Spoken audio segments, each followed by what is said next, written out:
Fala, parça, estamos começando mais um podcast de número 9. Eu sou o Bruno Reis.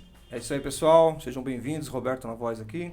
E hoje nós estamos com um convidado super especial. Demais, hein, cara. Esse vai dar o que falar, hein? Se eu falar o currículo do cara, o podcast acaba, irmão.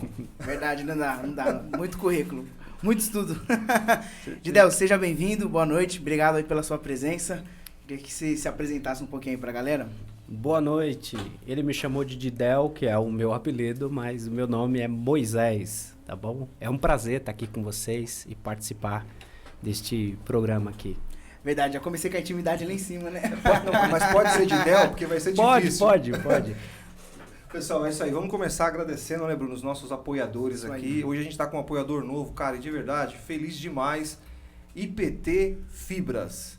Quero mandar um abraço aí pro Fernando. Pessoal, acesse aí na internet iptfibras.com.br, conheça os planos de internet de alta velocidade e de TV por assinatura. Planos excepcionais, planos que podem se adequar. Eu dei uma navegada, vi que tem diversos perfis ali de planos. Então, com certeza vai te atender bem em toda a região. Todos os bairros aqui tem a cobertura, lá você consegue pegar o mapa, viu, Bruno? E tem uma condição bem especial. Boa. Aqueles que ligar na IPT, entrar em contato com a IPT e falar assim, ó, assisti lá no Fala Parça Podcast, eu vou ganhar o meu boné. Tá aqui, um boné exclusivo e personalizado. Ganha um boné se falar que é do Fala Parça? Se falar que assistiu, ganha então, na hora. Fala Parça tá com moral, então. Não, e sem confete. Que qualidade, hein, cara? Perfeito. Qualidade muito boa.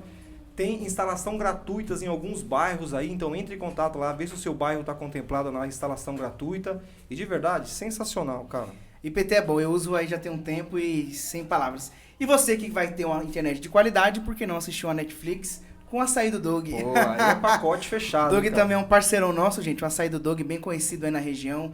Dispensa um comentário, falar da qualidade. E o Doug, ele tá com uma promoção, gente, muito legal, que é o seguinte... a gente vai deixar o WhatsApp do Doug aqui na descrição do vídeo. Você vai mandar uma mensagem lá pro Doug e vai falar, Doug, tô vindo do Fala Parça.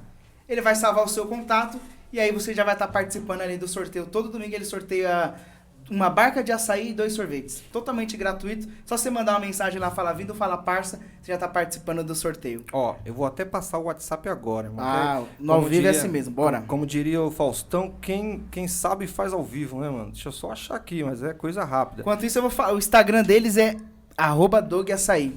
Quem quiser já seguindo aí nas redes sociais. E a condição é justamente essa, ó, o WhatsApp é 11, né, São Paulo, 960233896. 60233896. O que você vai fazer? Você vai mandar uma mensagem pro Doug, né? Isso, manda uma mensagem pra ele. Fala, Doug, vim do Fala Parça. Quero participar do sorteio. Exato. Ele vai salvar o seu contato. Ele vai te mandar um flyerzinho também, vai pedir pra você, coloca esse flyer aqui de divulgação no status.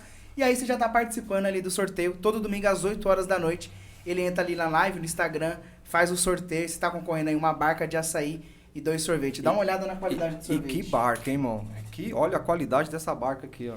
Então, você que quer uma internet de qualidade, um açaí de qualidade, IPT e Doug. Valeu, gente. É isso aí. Tamo junto. Mandar um abraço pro Diego Lima do Tubnet TV, sempre nos apoia na vinculação aqui do canal Fala Parça e também pra equipe do canal Intermediário, um podcast aqui da região também. Valeu, pessoal.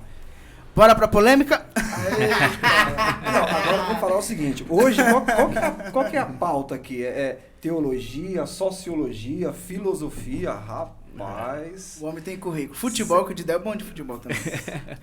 Eu joguei muito futebol.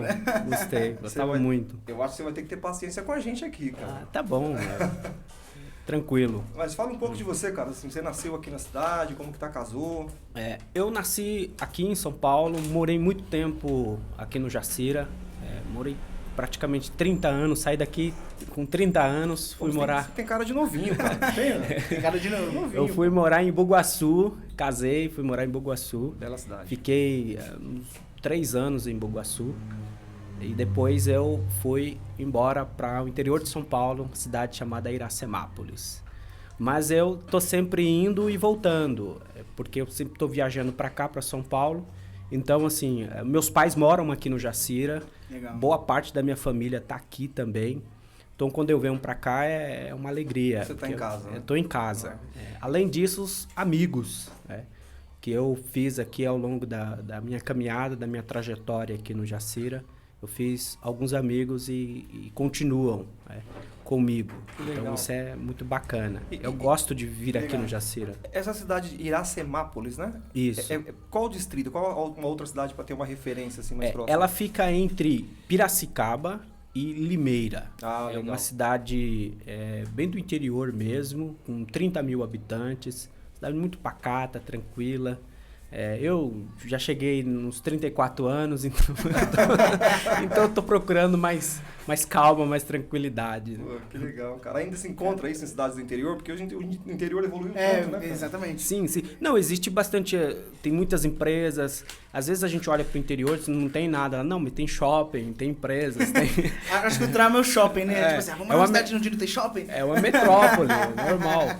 E é uma cidade bem desenvolvida, tem indústrias, tem empresas também. A geração de emprego bastante. É bom, né? Por conta das indústrias, das fábricas ao redor. Principalmente quem trabalha na área técnica, né? É um local, principalmente para quem está nos assistindo. O interior, principalmente Piracicaba, Limeira, também Rio Claro, são cidades onde se contrata muito profissionais na área técnica, né? Então você tem aí na área técnica... TI, mas também desenvolvimento de sistemas, administração, várias áreas. Legal, isso é uma coisa interessante, fazer um parênteses aqui. A gente tem um outro podcast aqui da região, que é o canal Intermediário, e tem um diálogo um pouco mais político, apesar de falar de tudo. Sim. Recebeu o Lacir, né, cara? Nosso antigo prefeito por 2 mandatos no passado, o Lacir Baldusco. E uma coisa que ele falou foi justamente isso. Ele falou, cara, as grandes indústrias, as grandes empresas já estão há algum tempo fazendo esse movimento de migrar para o interior e atrair a qualidade, mão de obra qualificada, pessoas mais técnicas, né? E a região metropolitana está absorvendo muito mais demanda de serviço, telemarketing, tanto que lá falta mão de obra, porque no interior de São Paulo não tem tanta gente assim. Então falta mão de obra qualificada. E foi difícil a adaptação para você, cara? Não, porque eu sempre gostei de lugar mais pacato, né? Mais tranquilo. Eu tenho um cara de... Você tem um perfil mais tranquilo mesmo. Então eu me dei muito bem. Eu fui para lá com minha esposa, também com o meu sogro, minha sogra. Legal. E tá tudo bem, tá tranquilo. Um lugar super bacana. Eu gosto. Já se imagina envelhecendo lá, então? Eu quero distância um pouco dessa metrópole de São Paulo. É muito barulho, né? Eu acho que foi por causa disso que Deus inventou o jardim, né? Porque ele inventou cidade. Cidade é extremamente barulhenta, né? Isso é verdade. Deus falou, não, vou fazer um jardim. Já tem filho, Julião? Não tenho filhos ainda não. Legal. Bom, a gente fazer uma introdução aqui para os nossos seguidores, né? A gente fez uma reunião de pauta, né, Bruno? E a gente queria trazer um tema sobre teologia, né? Um tema mais central sobre teologia, mas falar de sociologia, falar um pouco da história da civilização. E estava eu, o Guilherme, o Bruno em reunião de pauta, começamos a falar quem poderia ser o cara. Aí foi você, cara. Você foi eleito aí. Acho que você tá bem aqui, cara, com a gente. A gente tem uma referência super positiva de você nesse sentido aí. Obrigado. Eu sempre fui já começando a falar assim um pouco da minha formação, eu sempre fui alguém muito curioso, de buscar, ler e entender o que eu estava lendo, nunca se conformar muito com respostas prontas. Então, sempre fui atrás disso. E aí, quando eu terminei o ensino médio, todo mundo indo para a faculdade, escolhendo um curso, e eu vou fazer teologia. Como assim vai fazer teologia? Você vai trabalhar do quê fazendo teologia? Mas eu mergulhei mesmo num curso no seminário teológico. Na época foi o Instituto Cristão de Estudos Contemporâneos, aqui em São Paulo, era o famoso ISEC. E eu me aprofundei, mergulhei mesmo para fazer o seminário, fiz o seminário, realizei. E depois eu pensei o seguinte, olha, eu fiz teologia, então eu preciso fazer uma faculdade que no mínimo dialogue um pouco com aquilo que eu estudei. Sim. Então eu comecei a ver os campos. Aí surgiu a filosofia, né? Tinha história, sociologia e tal, mas eu sempre gostei de filosofia, né? Eu sempre gostei do questionamento, do embate mesmo. Então, por isso eu fui para filosofia. E aí... Mas para a gente entender um pouco o teu perfil, que aí a gente vai traçando isso, né? Durante a sua passagem acadêmica, quem eram as suas inspirações, suas referências, como escritor ou como filósofo, enfim? Sim. Sempre gostei Quando eu comecei a fazer seminário, eu lia bastante alguns autores nacionais. Por exemplo, um teólogo muito importante que eu li foi Leonardo Boff, que foi um teólogo, e inclusive eu li muitos dos católicos, né? Leonardo Boff, José Comblan, João Batista Libânio, Dom Varisto e toda essa galera aí, depois alguns protestantes também. Isso no mundo mais da teologia. E aí eu fazia uma relação entre teologia latino-americana, aqui para entender a América Latina, para entender o Brasil, então tinha que ler os teólogos daqui, as teólogas daqui também, porque não há só teólogos, né? A gente fala teólogo, mas existe muitas teólogas também. E também com a teologia europeia, de cunho mais de tradição alemã, por exemplo, com os grandes teólogos do século XX, como Paul Tillich, Karl Barth, Rudolf Bultmann, Karl Rahner, e aí por aí vai. Rapaz! Ô, Didel, uma coisa que até fico com um pouco de curiosidade, assim, né? Nunca tive uma conversa assim com alguém que estudou tanto como você, teologia, filosofia. E você é de berço evangélico, né? Sim. Já nasci, o meu nome já me entrega, né? Sim. E aí, geralmente, hoje tá bem menos, né? Mas nas igrejas falava de teologia, o pessoal já... Não pode, vai ficar doido. Antigamente vai esfriar na fé. Tinha muito isso. Você chegou a passar por esse momento? Cheguei. Chegar e falar, poxa, calma aí. O que estamos falando na igreja não é o que eu estou estudando. Eu acho que o Didel de antes e o Didel de hoje, ele tem mais fé, né, Bruno? Isso, até falando por mim, exemplo por mim, né? Sou cristão já tem um tempo. Eu tenho muita vontade e talvez seja um erro meu, de entender mais sobre teologia, filosofia, só que eu tenho medo do que eu vou encontrar. Sim. Porque eu já estou arraizado numa coisa que eu escuto há muitos anos. E até tava conversando com um amigo meu, ele falou, cara, você tem que estudar. Eu falei, mas eu não sei se eu tô pronto pro que eu vou encontrar.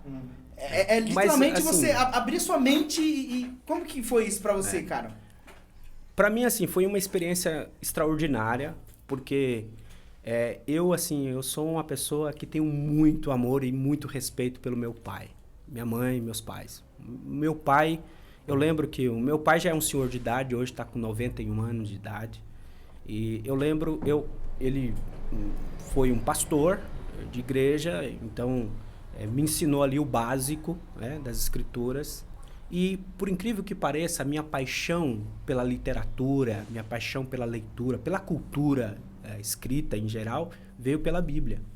Foi a leitura da Bíblia, encontrando alguns personagens, percebendo como os autores montavam os personagens, como eles falavam daqueles personagens, a narrativa, né? Uma narrativa poética, uma narrativa mais... Então, assim, eu comecei a analisar e eu fiquei com aquela paixão, sabe? Eu quero estudar mais, eu quero me aprofundar mais. Isso ainda é garoto, né? E garotão, 14, 15 anos de idade. Então, gênero, por exemplo, histórico, porque para você entender Crônicas, Reis, 1º e 2º Samuel e outros textos, você tem que ter uma noção de história antiga, porque senão você não consegue. Babilônia, Síria, Oriente Médio ali antigo. Você tem que ter essa noção de civilização antiga. E há muito registro histórico fora da Bíblia que você pode conciliar. Sim. Né? E eu queria entender melhor isso. E aí eu lembro que eu cheguei no meu pai e disse assim, pai, eu quero estudar. E ele disse, e apoiou, apoiou e falou, não, vai estudar sim, pode estudar. Comecei a trabalhar, paguei os meus estudos. Depois comecei a congregar na Igreja Batista. E a Igreja Batista, até hoje, eu tenho uma grande dívida, assim, com a Igreja Batista e também agradecê-los, porque eles também foram influentes e essa influência foi direta na minha formação. Então, eles me ajudaram bastante na minha formação. E meu pai, assim, nunca questionou. Nunca questionou. Eu nunca tive uma conversa com meu pai, porque meu pai falou assim, olha, teologia é do diabo.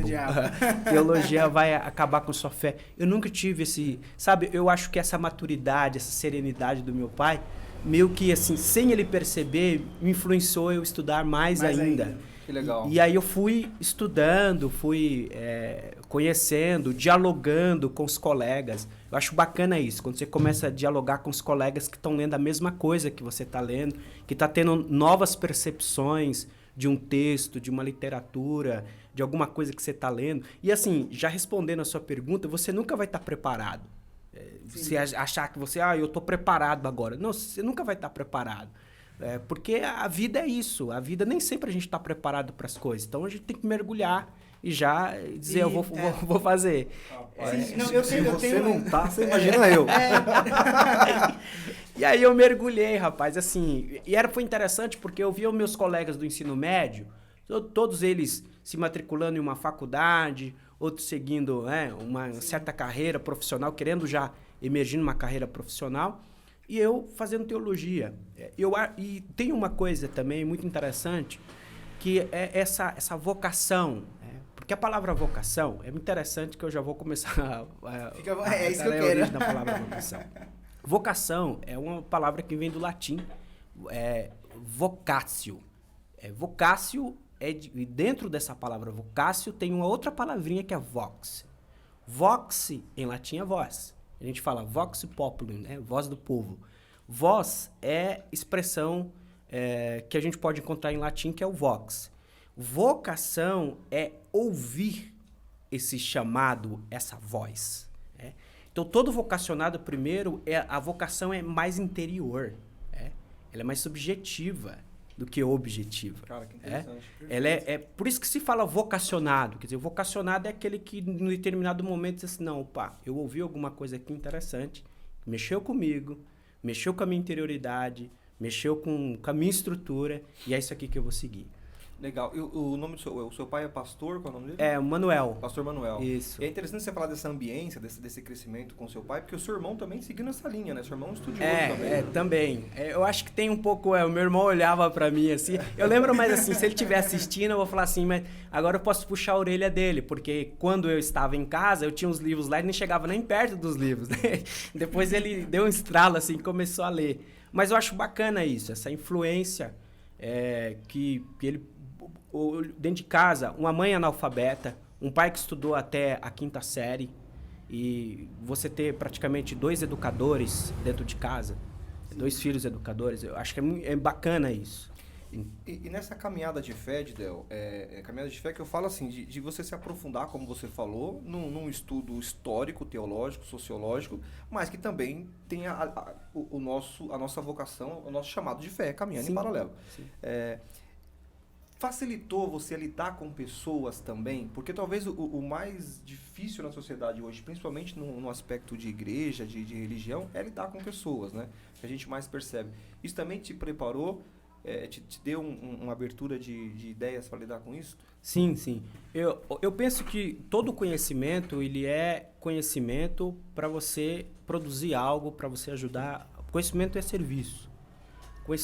Conhecimento não é pedantismo, é serviço. Você estuda mais, você consegue se aprofundar para você estar preparado para ensinar pessoas. Essa é a minha perspectiva. Então, eu sempre lidei com conhecimento no sentido de serviço. Então, eu lidei com pessoas ao longo dessa minha trajetória intelectual, eu lido com pessoas de várias áreas. Agora, o que é mais interessante foi as influências que eu tive. As influências de doutores, a influência de especialistas, a influência de pessoas que foram e são super humildes. Mas mestres acadêmicos? Acadêmicos que me ajudaram a lidar também com pessoas, com leigos. Então, assim, eu via o tratamento deles. O tratamento deles, como assim a pessoa tem 2, 3 doutorados e lida assim com tanta humanidade, né? Sim. E eu acho que isso é interessante, porque religião e conhecimento, eu acho que tem uma fala... Lembra com o Dalai Lama? Vocês já ouviram falar do Dalai Lama? Claro. O Dalai Lama, quando veio aqui no Brasil, ele teve uma entrevista e aí alguém perguntou para ele o seguinte, qual é a religião verdadeira? Se esperava que ele falasse, não, a religião verdadeira é a minha. Então vocês têm que me seguir, eu tenho que seguir a minha. O que é mais comum a gente ouvir, né? Exatamente. É a minha. Então você deixa a sua e vem. Ele disse assim, olha, a religião verdadeira é aquela que me torna mais humano.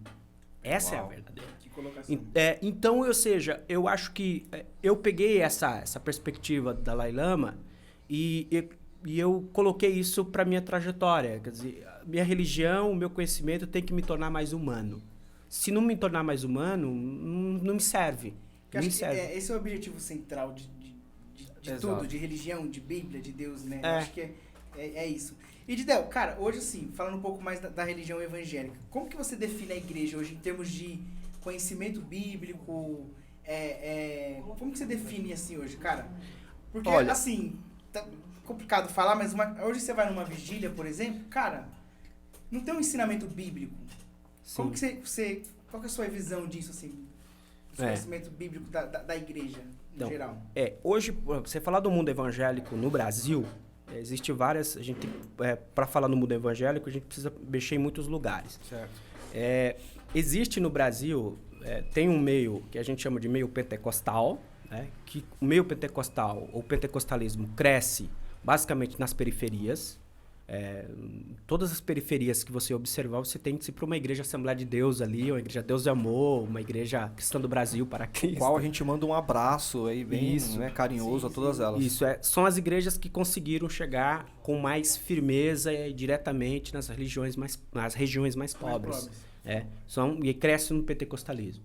Aí depois nós temos o neopentecostalismo. O neopentecostalismo são as igrejas, por exemplo, do R.R. Soares, dos pastores do Paz e Vida, isso. São igrejas voltadas ao neopentecostalismo. Igreja são de uma tradição, mas elas são mais abertas, são mais um diálogo mais aberto nesse sentido. E também estão nas periferias, de alguma forma, mas também nos grandes centros, nas metrópoles, nos grandes centros, eles também atuam.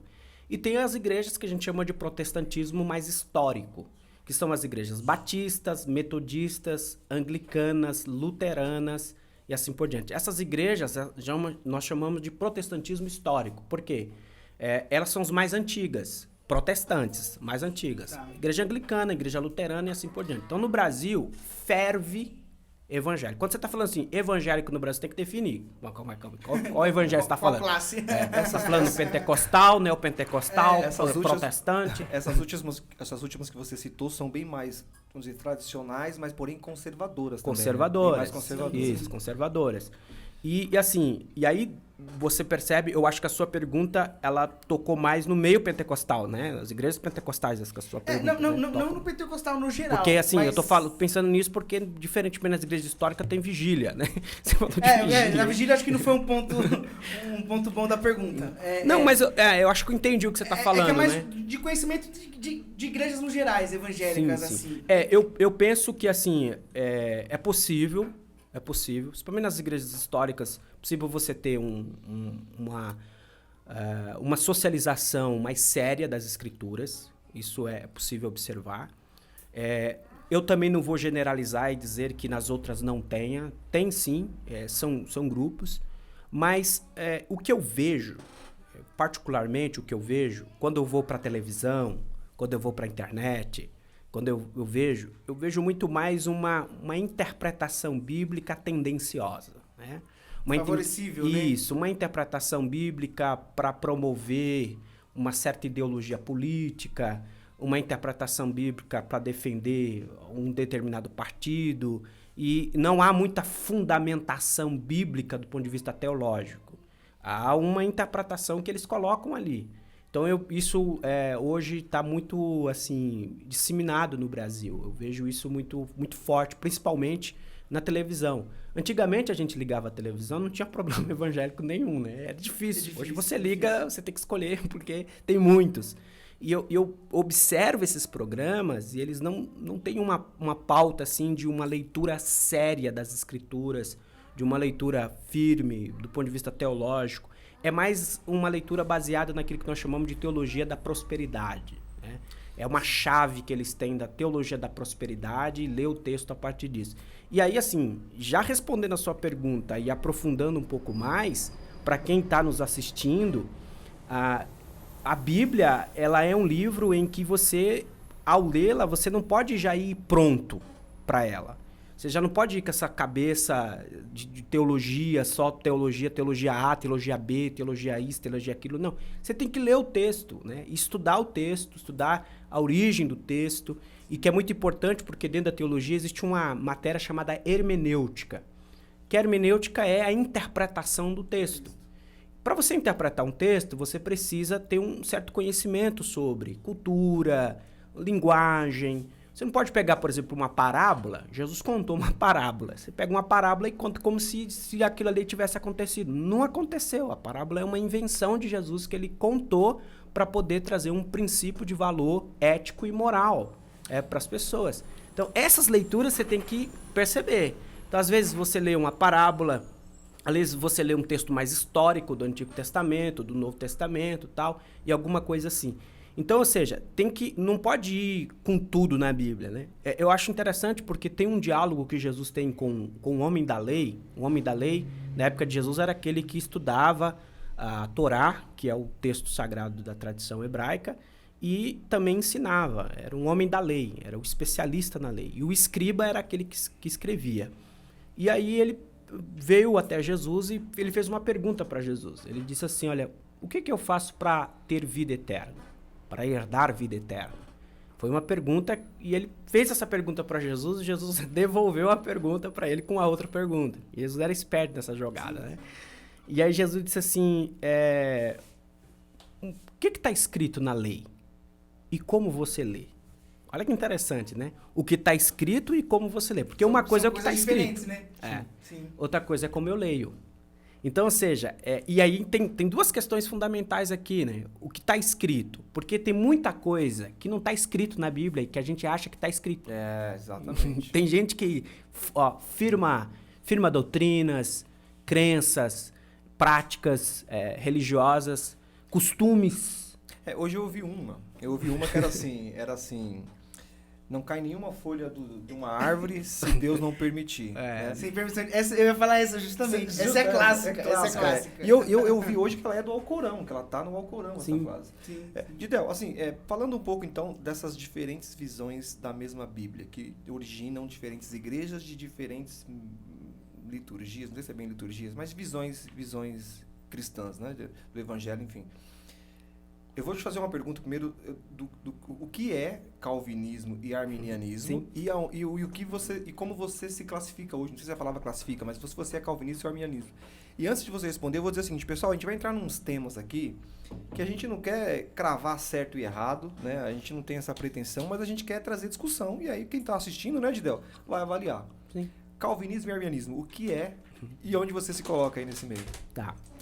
O calvinismo, na verdade, calvinismo por causa de Calvino, João Calvino. João Calvino foi um grande escritor, um grande teólogo da igreja que viveu ali na virada do século XVI para o século XVII.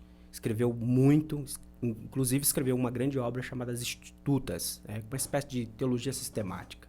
E é a partir dele que surge uma grande argumentação e defesa a um ponto muito interessante que não é só ligado à teologia, mas à filosofia. Ele não inventou isso.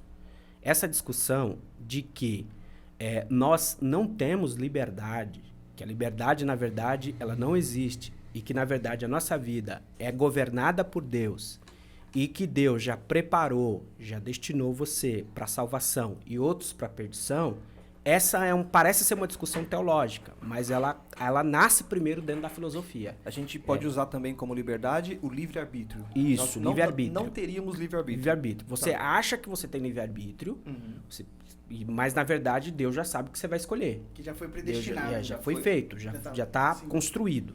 Deus saberia que você estava aqui. Isso. Você não tinha chance de negar o convite. Isso. Ele sabe, por exemplo. Aí entra a discussão, por exemplo, no livro do Gênesis. Deus sabia ou não sabia se Adão e Eva iriam pecar. Aí o calvinista vai dizer, lógico que ele sabia, porque tudo isso fazia parte do plano de Deus. E aí o arminiano, que é o que acredita no livre-arbítrio, que é o que acredita que Deus não separou 10 para cada lado, que ele vai olhar e vai dizer o seguinte, não, eu acredito que a salvação, ela é um processo de livre-arbítrio. Eu preciso acreditar nisso, eu preciso escolher isso, eu preciso querer isso.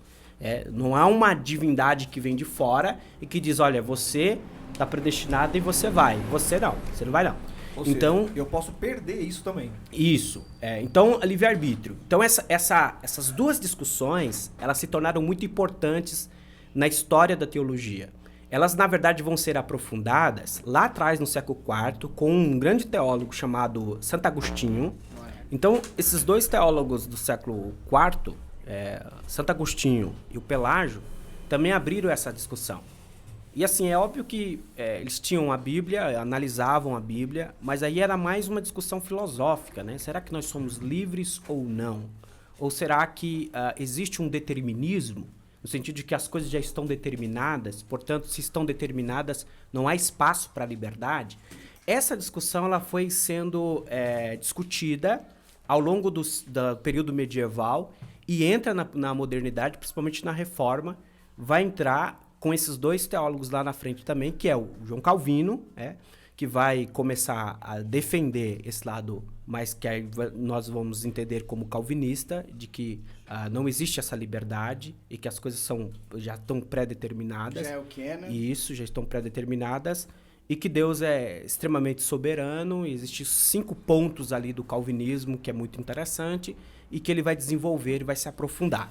O outro... Não, é que assim, não é que ela antecede Calvino, ela antecede Lutero. Ela vem lá Já vem de trás. É. De trás, Medieval. exatamente. Isso mesmo. E no período medieval era uma grande discussão, porque o grande problema é que os evangélicos dificilmente estudam. Existe evangélico que estuda a teologia medieval, né? Os mais católicos que estudam a escolástica.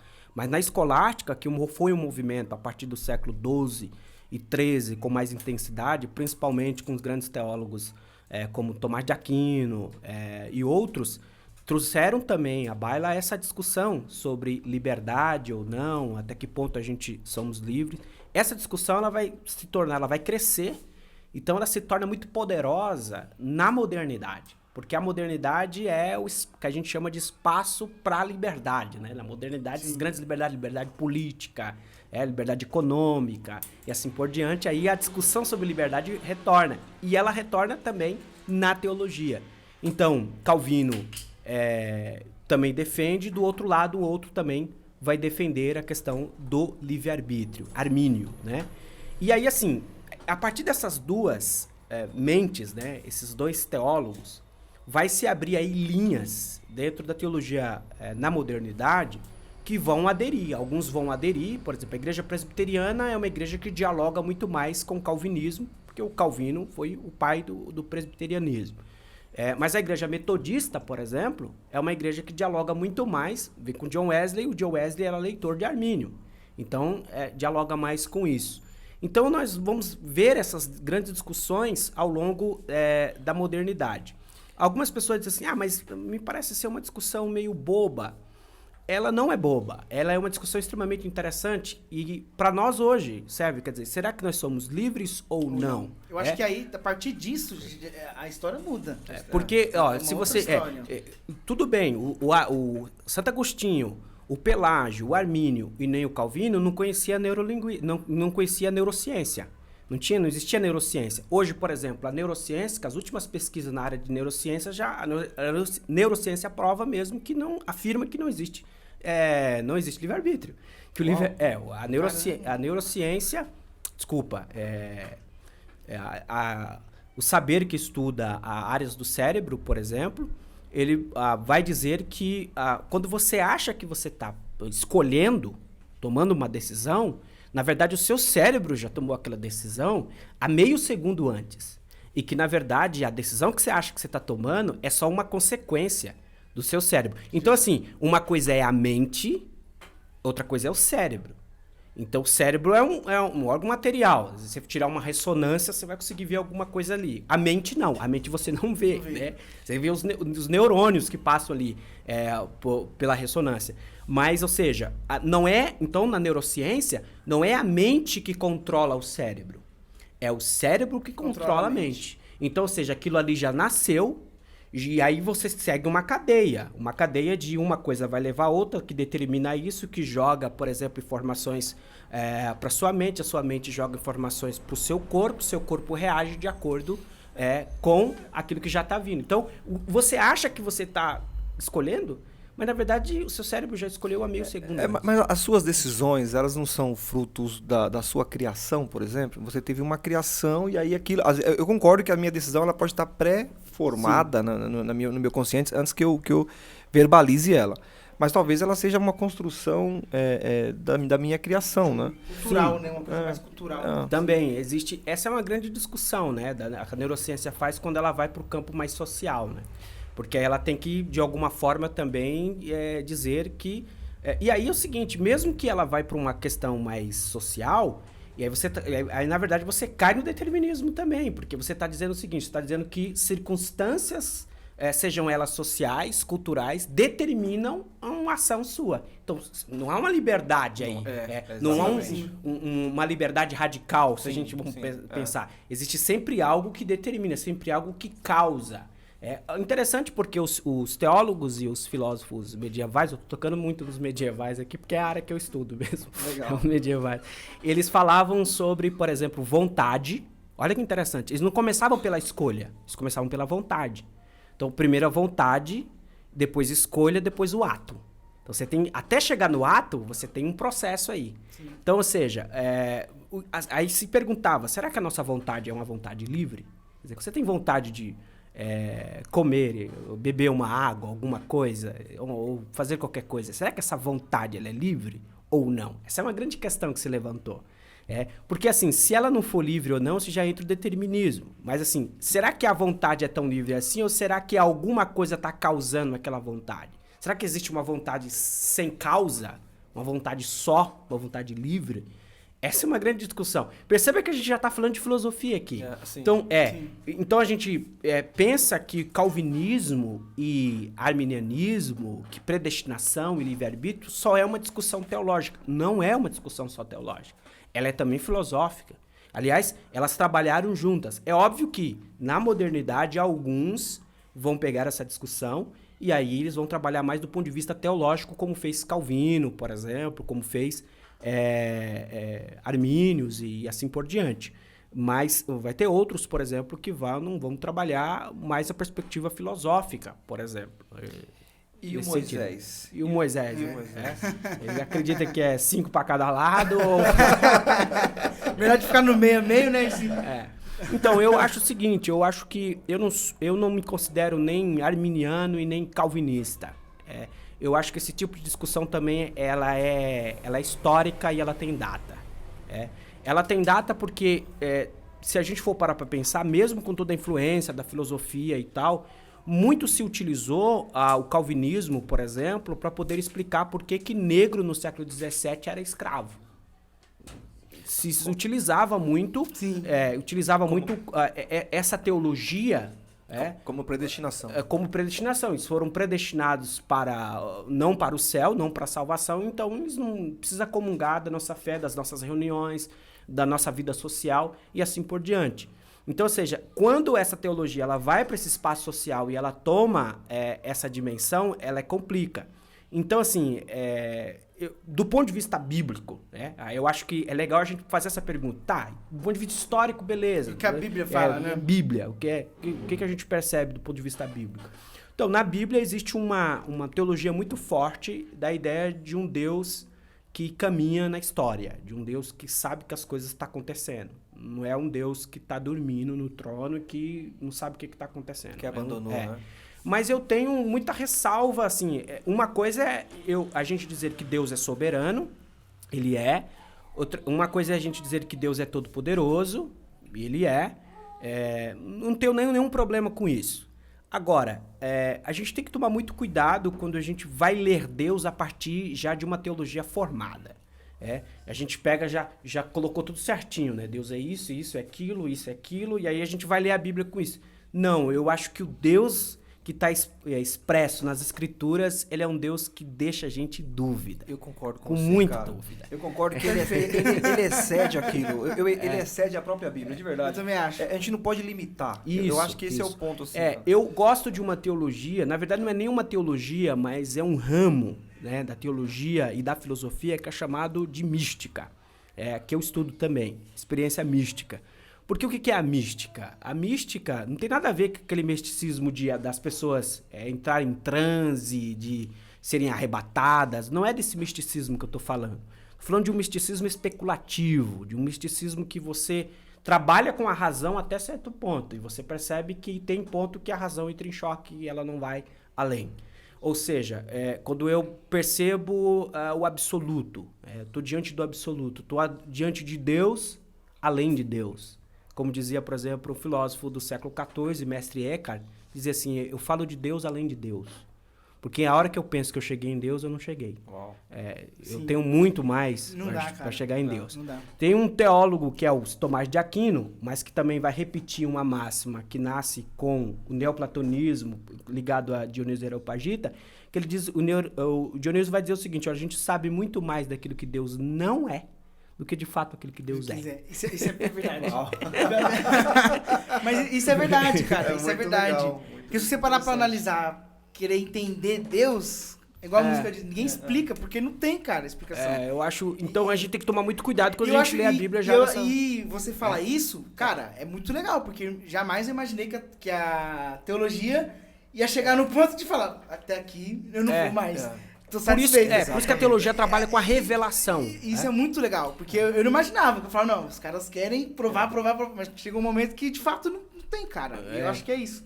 Deus deixou uma dúvida e... Gidel, eu acho que tem um gancho pra gente entrar aqui. Sim, pode. Você tá me dizendo então que assim, o Deus que você tem aprendido e tem observado, ele excede até as escrituras no sentido de pode-se esperar coisas de Deus, porque ele é soberano, é excelso, ele tá legal.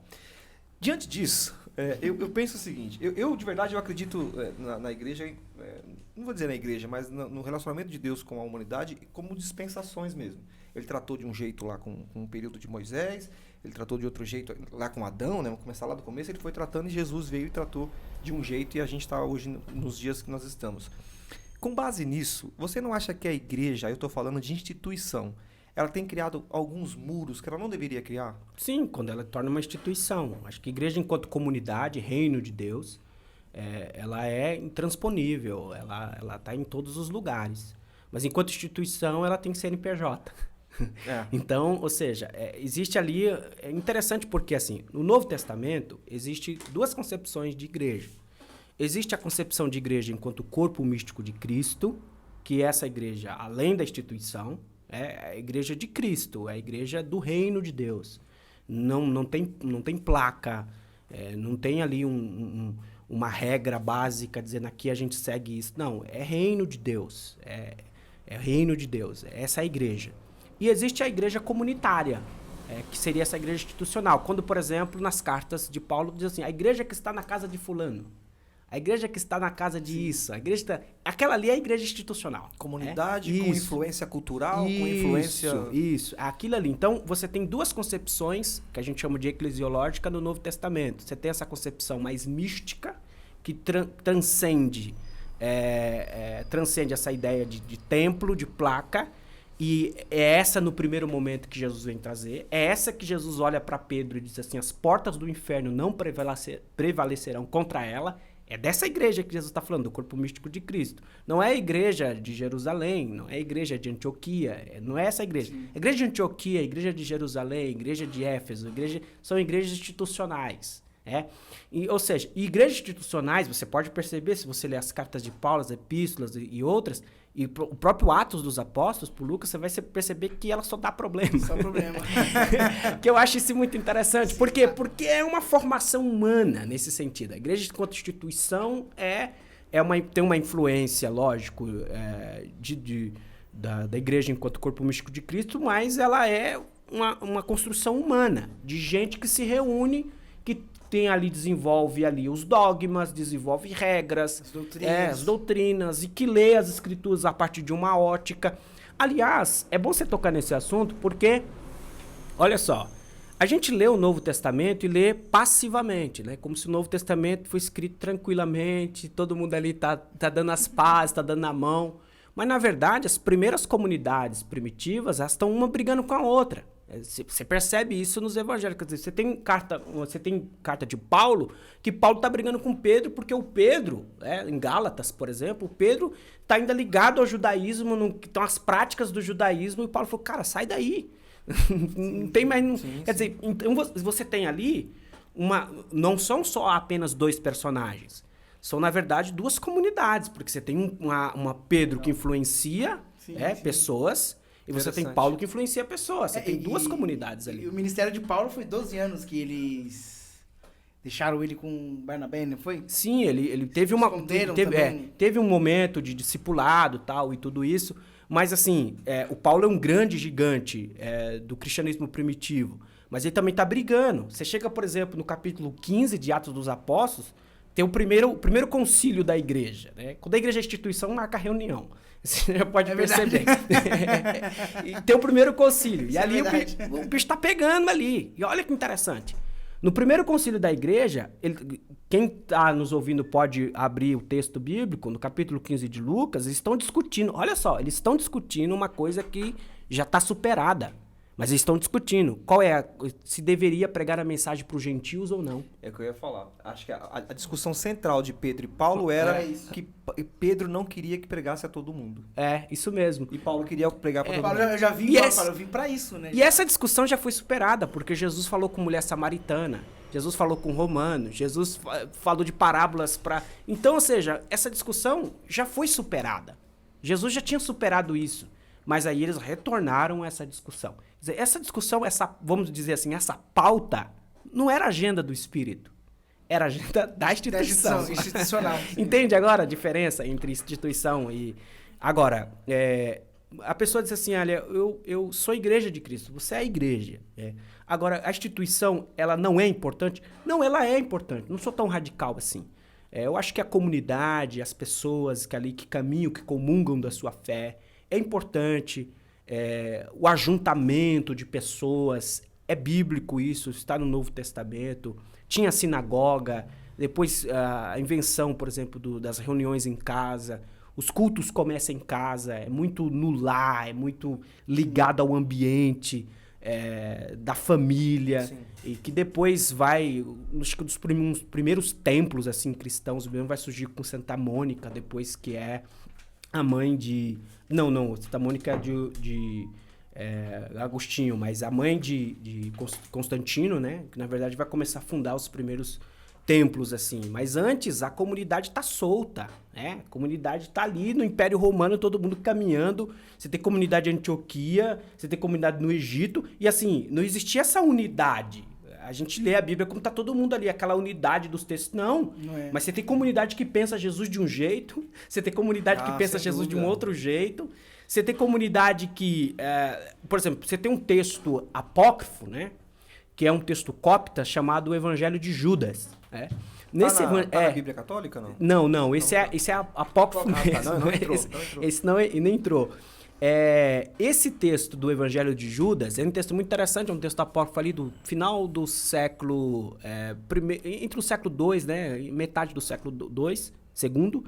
E esse texto ele faz uma leitura interessante de Judas. Ele fala que Judas não foi traidor assim. Que Judas, na verdade, ele trabalha... Olha só que interessante. Nesse texto já tem uma ideia de uma certa teologia de que já está tudo preparado, né? Que o Judas, na verdade, ele só está seguindo o roteiro. Então, alguém tinha que trair, aí o Judas disse assim, não, já que tem alguém que trair, eu vou ajudar. Eu vou candidatar. Assim, a gente olha pro texto do Evangelho de Judas e diz assim, um texto apócrifo, vamos abandonar. Mas calma aí. Você tem uma comunidade do Egito que está pensando Judas e Jesus daquele jeito ali. Sim. Tem uma comunidade ali no século II. Nós estamos falando do século II já. Já tem uma caminhadinha, né? Sim. Você tem uma comunidade que está ali pensando Jesus e está pensando Judas daquele jeito. Então não existia essa unidade, como o pessoal fala, essa unidade. Primeiro porque não existia a Bíblia ainda no Novo Testamento. Essa já é uma grande questão. Não existia a Bíblia. Essa Bíblia que a gente tem hoje, Novo Testamento, certinho, né? Sim. Isso aí vai nascer a partir do final do século III, início do século IV, e vai ser quase aí uns 70 anos de discussão nos concílios para saber quem entra, quem sai. Apocalipse, por exemplo, entrou na última hora. Ou seja, as igrejas se baseavam muito em textos do que tinha na época. Isso. E você contar que também grande parte dessas comunidades eram camponeses e analfabetos, né? Que o pessoal também não toca nisso, porque recentemente eu li um texto que fala sobre a questão do analfabetismo nas sociedades antigas. Isso é muito interessante, né? Muito interessante porque a gente tem a sensação de que, assim, todo mundo lê nas escrituras, né? Não. Poucas pessoas leem, poucas. O texto, ele era memorizado e ele era expressado, era dito, era falado. Por exemplo, quando você abre a Bíblia no capítulo 2 de Atos dos Apóstolos, Pedro está fazendo um grande discurso no dia de Pentecoste e ele cita Joel, cita Salmo. Ele não está com a Bíblia na mão. Não existia Bíblia. Não tinha Bíblia. Ele está citando na memória. Sim. É interessante. Ele está citando na memória. Então o povo guarda na memória. Então é melhor quando às vezes você tem textos que uma coisa diz uma coisa, o outro texto diz não, mas isso aqui, a Bíblia está errada. Não, não é que está errado. Você tem gente que tem uma galera e você tem que ter sensibilidade para isso. Tem uma galera que memoriza o texto de uma forma, que memorizou daquele jeito, tem uma outra galera que memorizou de um outro jeito. Então, ou seja, você começa a estudar e você perceber isso não só dentro do cristianismo, das comunidades judaicas, mas da sociedade em geral. As leis, por exemplo, grande parte da sociedade era analfabeta. As leis, elas eram lidas na praça pública, para que as pessoas ouvissem as leis e guardassem, memorizassem. Então, portanto, a galera memorizava alguns textos, por isso que Paulo escreve a cartas. E assim, qual é a grande sacada do cristianismo, não do cristianismo, mas dos cristianismos, porque a gente não tem um só. Você tem um cristianismo de Paulo, um de Pedro, de Tiago. Sim, Então, qual é a grande sacada do cristianismo no primeiro século? A grande sacada deles é escrever em grego. Essa foi a grande sacada. Porque, olha, vamos pensar, todos vêm de uma tradição judaica. Quem é que fala hebraico é só quem vive ali naquela região. Mais restrito, claro. Mais restrito, hebraico. Então, ou seja, se eles escrevessem em hebraico, provavelmente ficaria ali, os textos ficariam ali. Não tem, até hoje mesmo a gente tem textos em hebraico que não tem como ter acesso mais, já se deteriorizou com o tempo e assim por diante. Então, ou seja, o texto ficaria ali, mas a grande sacada deles foi escrever em grego. Eu acho isso fenomenal. Quer dizer, eles entenderam a comunicação. Tinha muito mais entrada em outras civilizações. Eles entenderam a comunicação. Entenderam que se eles escrevessem em grego, eles teriam mais alcance. Como um artigo que você escreve em inglês hoje. Sim, você sabe que se você escrever em inglês, você chega um pouquinho mais. No Japão lê, na França vai ler, enfim. Então, a língua, o grego, principalmente o grego koiné, né, que é o grego comum, era falado em várias áreas ali ainda do Império Romano, que tem uma influência da tradição grega, da cultura grega. É tanto que se fala de cultura greco-romana. Então, quando eles começaram a escrever, jogar os textos ali na bacia do Mediterrâneo, do Oriente Médio, e as pessoas foram lendo, foram memorizando, e daí daqui a pouco começaram a discutir, e aí começaram a perceber. Então, ou seja, essa foi a grande sacada do cristianismo no primeiro século, escrever em grego. E aí eu digo para vocês, se Paulo, se os escritores, Lucas, se eles não tivessem escrito em grego, a gente não teria a Bíblia hoje. Cara, eu tenho um monte de coisa pra falar, mas não consigo. Eu tô aqui querendo fazer uma aula, pergunta, cara. mas... Que aula, cara. Não quero nem interromper, ficar quietinho. Não, por mim você... Cara, não, que aula. Muito interessante. E é legal que você fala desse livro de Judas. Não é um livro de Judas, mas... Né? É um Evangelho de Judas. É que é o nome mesmo. É o nome, Evangelho de Judas. Porque é aquilo que você está dizendo, ele pode não ter entrado na vertente teológica, mas filosófica, sim. Sim, sem dúvida, porque está falando de um povo que interpretou uma situação no momento, e você precisa analisar aquele ponto de vista, aquela ótica daquele povo e para trazer para discussão. Por isso, isso tem a ver com pesquisa. Então é interessante discutir isso com quem está lendo a Bíblia. Porque assim, você lê um texto que é chamado de apócrifo, né? Um texto separado, por exemplo, do texto canônico, e você diz, não, eu descarto isso aqui. Calma aí, mas foi escrito lá do primeiro século, no segundo século. Tudo bem, a gente não coloca como texto canônico, mas será que não diz alguma coisa do fenômeno religioso da época? Do ponto de vista sociológico, filosófico. Eu acho isso muito interessante. Então, assim, só uma coisa só um ponto que eu gostaria de tocar aqui, que eu já vou, na verdade, levar vocês para fazer uma pergunta para mim. A gente tem uma ideia que o cristianismo ele é extremamente irracional, né? Aliás, principalmente nas universidades, né? A gente chega lá, chega um evangélico lá, um cristão, já vem com essa coisa de religião para cá. E aí é sempre aquela coisa do irracional, e o cristianismo lida com o sobrenatural, e que essa coisa toda é sempre o irracional. E eu preciso dizer para vocês que crer é também pensar. Crer não é... A gente falou do silêncio, do como a gente, por exemplo, a gente está diante do mistério, do absoluto. Ali há um silêncio mesmo. Sim. Isso é normal. Mas a fé, ela não é desprovida da razão. E é interessante destacar isso, porque Tem gente, por exemplo, que me vê... eu tenho alunos, por exemplo, que me vê dando aula de filosofia e diz assim, pô, mas como é que você consegue fazer filosofia, dar aula de filosofia e ser cristão? Eu digo, mano, onde é que está o conflito, né? Onde é que está o conflito? Não, porque a gente aprendeu, e aí você tem filmes, por exemplo, tem um filme recente agora que Deus Não Está Morto, acho que coloca um personagem lá que é um filósofo, e aí acabou com a imagem. Não, você sabe que é psicólogo, né? Psicólogo e filósofo. Psicólogo e filósofo. Tem um faz tabu, psicologia, não né? faz filosofia. Mas é tabu, vai desviar. né? Não, eu acho que a filosofia e a teologia também, mas mais a filosofia, ela torna a minha fé uma fé mais saudável. É uma fé saudável. Eu não sou, por exemplo, eu não lido com uma teologia que é aquela teologia do Chicó. Lembra o Chicó João Grilo lá do Auto Compadecida? Um contava uma história, era o João Grilo, não, o Chicó contava a história e o João Grilo dizia assim, mas como é que aconteceu isso? Aí ele dizia assim, não sei, só sei que foi assim. Então eu não sei muito trabalhar com não sei, só sei que foi assim. Eu sei que existem limites da racionalidade, mas que muita coisa pode ser explicada, pode ser entendida, e crer também pensar. Eu vou até te perguntar isso, assim, nessa sua jornada aí, né, acadêmica e como cristão, enfim, você conseguiu amarrar todas as pontas? Ou tem ponta que tá solta que você não conseguiu ainda amarrar essa tem ponta? pontas que tá soltas ainda, porque eu sou um ser humano. Eu não posso amarrar todas as pontas e achar que eu não vou entrar em crise, que eu vou... Não, eu acho que isso é o que define também o ser humano. O ser humano que não consegue amarrar todas as pontas, porque ele não é absoluto. Acho que tipo, a partir do momento que você tem todas as respostas, acho que perde o sentido também. E a minha fé sabe conviver com a dúvida. Eu aprendi a isso. A minha fé sabe conviver com a dúvida. Fé nem sempre é certeza. Legal. E daí eu vou entrar num tema meio polêmico aqui. Vamos lá? Pode ser? Cara, por que eu disse que a igreja constrói muros, assim? A igreja, eu não estou fazendo nenhuma crítica, tá? Eu sou igreja. Pensa o seguinte, a gente recebe pessoas, vamos falar da igreja evangélica, né? Sim. A gente está mais próximo aqui. A gente recebe pessoas com problemas de bebida, né?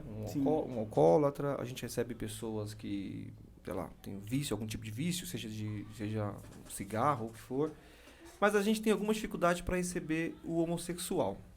E de verdade, eu acho que isso é mais do lado da igreja do que do lado do homossexual. Porque a gente recebe pessoas que mentem ou pessoas que são algum tipo de prática ilícita. Você vem e a gente vai tratar você. Não que você vai continuar assim, mas a gente vai te mostrar uma direção e você vai seguir nessa direção.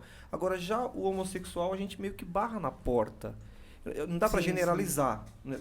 Mas eu percebo um pouco isso, assim, cara, esse muro, né? Porque poderia ser uma ponte, né? Eu vejo muito homossexual, não só por isso, tá, pessoal? Mas muitas deles migram para outras religiões, por exemplo, como a Umbanda ou tantas outras religiões as quais eu respeito, porque não encontra, talvez, esse abraço. No evangélico não se sente espaço, né? Na igreja evangélica, Eu acho que a igreja evangélica, no Brasil, a grosso modo, ela constrói uma pauta muito de defensor da moralidade. E eu me preocupo um pouco com isso. É papel dela? A igreja trabalha... A mensagem ela tem uma finalidade moral, mas não é só moral. Não é só isso. É outras coisas. Não é só isso. Vamos lá, então. Do ponto de vista bíblico, vou começar com a Bíblia, né, e depois a gente vai... Bíblico teológico, né? Bíblico assim. teológico. Uhum. Do ponto de vista... A gente tem duas questões fundamentais aí. A primeira questão é o seguinte. A partir de uma análise bíblica, é possível perceber textos, tanto no Antigo Testamento, alguns de uma forma indireta, outros já de uma forma direta, a condenação da homossexualidade. Não se fala sobre o homossexualismo, mas da homossexualidade. Existem textos severos com relação... Em diferentes épocas. Em diferentes épocas. No Novo Testamento, a gente só tem com Paulo, por exemplo, que fala sobre isso. Só que o Paulo fala dentro de um contexto específico da homossexualidade no Império Romano, que ele fala, quando ele utiliza a palavra ali, ele está, na verdade, também falando de um tipo de ação que era praticado, por exemplo, por alguns mestres, que era a pedantia. A pedantia, por exemplo, era alguns mestres que ficavam com seus alunos, que mantinham relações com seus alunos, que era algo, por exemplo, que existia na antiguidade. Que é o chamado pederasta hoje. Isso, é essa expressão, é contra isso aí que ele tá falando. Então ele não está generalizando, ele está indo num ponto específico, né? Agora, o que a gente percebe? Deixa eu fazer uma observação. Então, hoje, quando o evangélico vai lá e pinça esse trecho de Paulo para falar de homossexualismo de uma forma generalizada, ele está usando um texto fora de contexto? Ele está utilizando o texto, mas sem um certo conhecimento que a gente chama de conhecimento exegético, né? Da exegese mesmo do texto, da língua original mesmo. Ele está utilizando o texto, às vezes, para confirmar uma ideologia, uma tese dele, que nem sempre aquela tese está comungando com o texto bíblico. Tá. Agora, o que é interessante a gente destacar é que, do ponto de vista da tradição, porque a gente não pode falar da Bíblia sem falar de uma tradição, porque a Bíblia é uma tradição, né? A tradição judaico-cristã. Do ponto de vista da tradição judaica, não tem... a questão da homossexualidade, ela tem uma crítica severa. Mas aí você está falando de sociedade. Da cultura judaica, okay. que são refletidas no texto bíblico. Essas aí são refletidas no texto bíblico. Agora, por quê? Existe uma questão fundamental que é a questão biológica, que não pode ser jogada fora. Na modernidade, principalmente a partir do século XX, com os movimentos chamadas de ideologia, por exemplo, de gênero, que o ser humano ele é também uma construção social, foi uma longa crítica, por exemplo, à questão biológica. Quer dizer, o ser humano não é aquilo que ele nasceu, do ponto de vista do sexo, biologicamente falando. Porque do ponto de vista biológico, não tem muito o que você falar. Não tem... E, aliás, se você for analisar, fazer uma leitura um pouco mais perspicaz ainda, você vai perceber que todo ser humano tem um cromossomos e a sua própria identidade do ponto de vista da sexualidade é definida ali. Não tem como você pode, depois que você crescer e desenvolver, você pode fazer cirurgia de mudança de sexo, mas você sabe muito bem que do ponto de vista biológico, isso é inalterável. Né? Até por uma questão de natureza, né? De reprodução de natureza. Então, a Bíblia trabalha com isso, né? O conceito bíblico trabalha com essa questão de natureza. Isso é muito, muito forte isso. Isso é muito forte na cultura judaica, isso é muito forte na tradição judaico-cristã, isso é muito forte. Agora, no começo do século XX, então houve essa crítica de que o ser humano ele não é só biológico. O ser humano também ele é uma influência social. Então, portanto, uma filósofa francesa chamada Simone de Beauvoir escreve um livro chamado Segundo Sexo, onde ela diz assim, não nasce mulher, torna-se mulher. Só que, às vezes, as pessoas interpretam mal essa expressão da Simone. Ela está dizendo que, na verdade, não é que ela está dizendo o seguinte, do ponto de vista biológico, não é isso, está todo mundo errado. Quer dizer, os biólogos está todo mundo errado. Quer dizer, uma doutora de Paris, de Sorbonne, falar isso, ela sabe, por exemplo, que a questão biológica ela é fundamental. Mas ela está dizendo o seguinte, olha, a questão também da construção social é fundamental. E você sabe muito bem, as influências também, elas são interessantes para a construção do seu sexo. É isso que ela está falando. Então, ou seja, a Bíblia não comunga, do ponto de vista teológico, não comunga com essa percepção. Comunga com a percepção de natureza. Isso. Ponto. Beleza. Até aí tudo bem. Agora, o que a gente não pode fazer é olhar para a pessoa que fez a opção da homossexualidade, olhar para ela e dizer que ela é do diabo. Que ela é promíscua. Que ela é isso, que ela é aquilo, que ela é aquilo. Eu acho que isso é meio complicado. É extremamente complicado. Porque a essência do evangelho é o amor.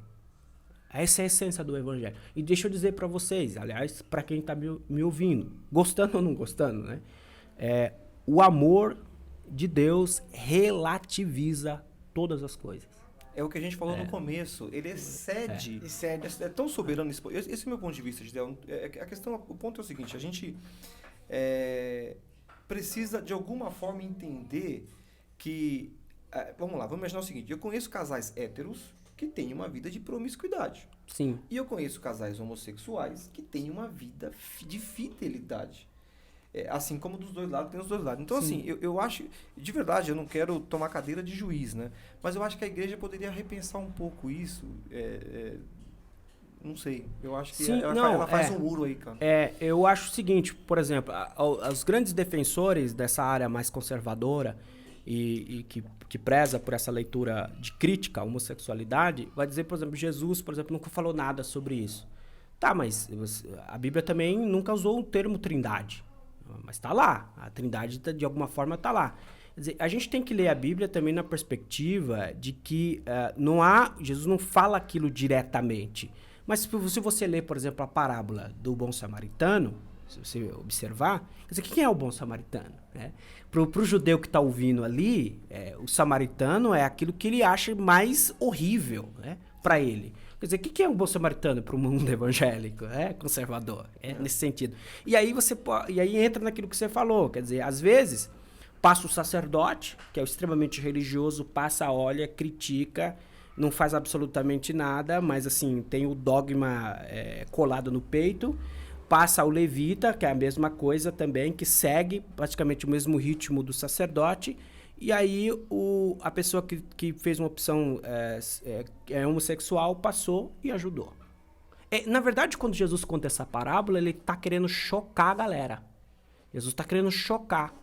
Se ele contasse essa parábola hoje, ele com certeza usaria o homossexual. E assim, eu voltei em Pedro e Paulo. Voltei lá em Pedro e Paulo agora. Onde é que Jesus está te apontando para aí? E assim, é muito louco isso, porque a gente, volta a dizer, não quer sentar cadeira de juiz. A gente está discutindo ideias e as pessoas que tiram as conclusões dela. Mas a sua orientação sexual, eu acho que ela não é mais importante do que o que você vai fazer com ela. Sim. O que você vai fazer com ela? Eu sou hétero, tá? E agora você vai fazer o que com isso? Isso é mais importante. Vamos pro próximo? Próximo tema? Sim. Só um adendo, eu acho que é o seguinte, eu acho que a igreja evangélica brasileira, principalmente essa ala mais extremamente conservadora, né? Porque o problema não é conservadorismo, porque existe até um diálogo interessante com o conservadorismo, mas esse extremo conservadorismo, a agenda deles é sempre uma agenda moral, que eles são detentores da moral. A agenda da família, a agenda disso, daquilo, essas pautas. Não é que isso deixa de ser interessante, é interessante, mas assim, a gente tem que abrir o olho para o mundo que a gente está vivendo. Sim. A gente tem que abrir o olho para o mundo que a gente está vivendo, que é um mundo em constantes transformações, é um mundo onde a gente percebe uma pluralidade nas relações. E assim, a gente vai ficar olhando sempre para trás, tentando reinventar uma sociedade de 2000 anos atrás, ou a gente vai colocar os pés na nossa sociedade de hoje, né? Eu acho que a igreja ela tem que, de alguma forma, trabalhar também com a sociedade contemporânea. Isso que eu estou dizendo não é o seguinte, assim, agora a gente vai não estar nem aí para nada. Não, tem um fundamento. Acho que quando você lê a Bíblia, ali tem um fundamento. A Bíblia não fala nada de internet. Sim. Não fala nada de internet. Mas existe na internet fake news, existe na internet mentira, existe na internet muita também expressões de imoralidade e tal, existe na internet. Mas a Bíblia não está falando... Existe pregação de palavra. E existe pregação. Ou seja, a Bíblia está falando... Não, ela não está falando, mas existe um fio ético, né, que a Bíblia coloca. Existe um fio moral ali que é interessante discutir. E isso é atemporal. Isso não termina no século I, no II, no III. Isso é atemporal, quer dizer, quando você lê a Bíblia nessa perspectiva mais moral, nessa perspectiva mais ética, né? Você percebe isso. É que falando disso, eu acho que o ponto é que as igrejas, elas, falando até um pouco de doutrina, elas dão liberdade até o ponto que fica confortável para elas. Então. E chega num ponto que fala, não, isso aqui... A gente vai seguir o que foi 2000 anos atrás. Tá, só para encerrar vocês, eu cito, por exemplo, um pequeno trecho de uma história contada pelo Dostoiévski, que foi um grande autor russo do século XIX. Ele, contando no livro do Inquisitor, ele diz que Jesus resolveu voltar porque Jesus percebeu que estava tudo errado. E ele resolveu retornar. Deu ruim. Deu ruim. Resolveu retornar ao mundo e disse assim, olha, mas eu vou começar pela Rússia, eu vou começar pela Europa, porque o cristianismo avançou. Vai chegar em Itapecerica demorar, né? O cristianismo avançou ali na Europa, então ele falou, vou começar por aqui, não vou por Oriente Médio mais não.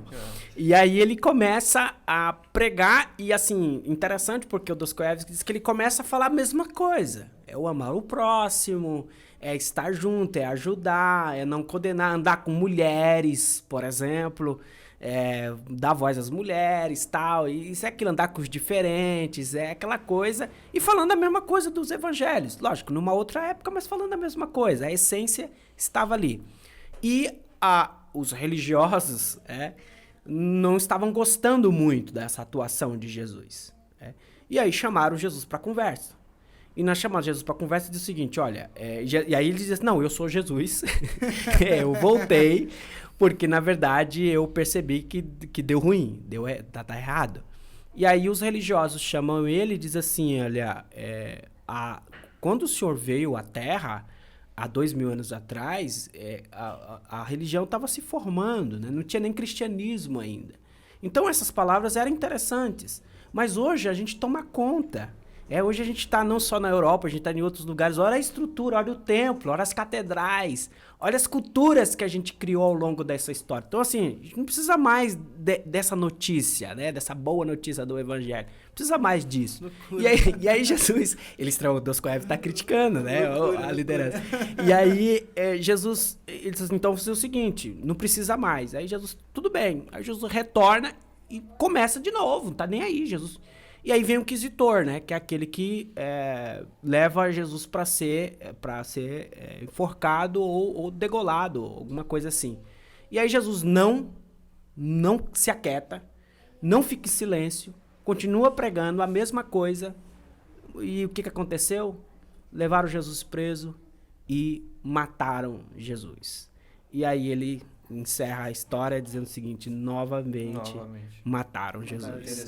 Então, cara, não, muito assim, e de verdade, eu lembrei da história da história não, da passagem bíblica, né, em Lucas, Jesus com os 2 discípulos no caminho na estrada de Emaús. Sim. Cara, vocês não entenderam nada, cara. Então ele teve que ir na estrada toda explicando pros caras, no final os caras, entendi. Agora sim. E assim, da minha parte, né, para encerrar esse quadro aqui, esse bloco, vamos chamar. Sim.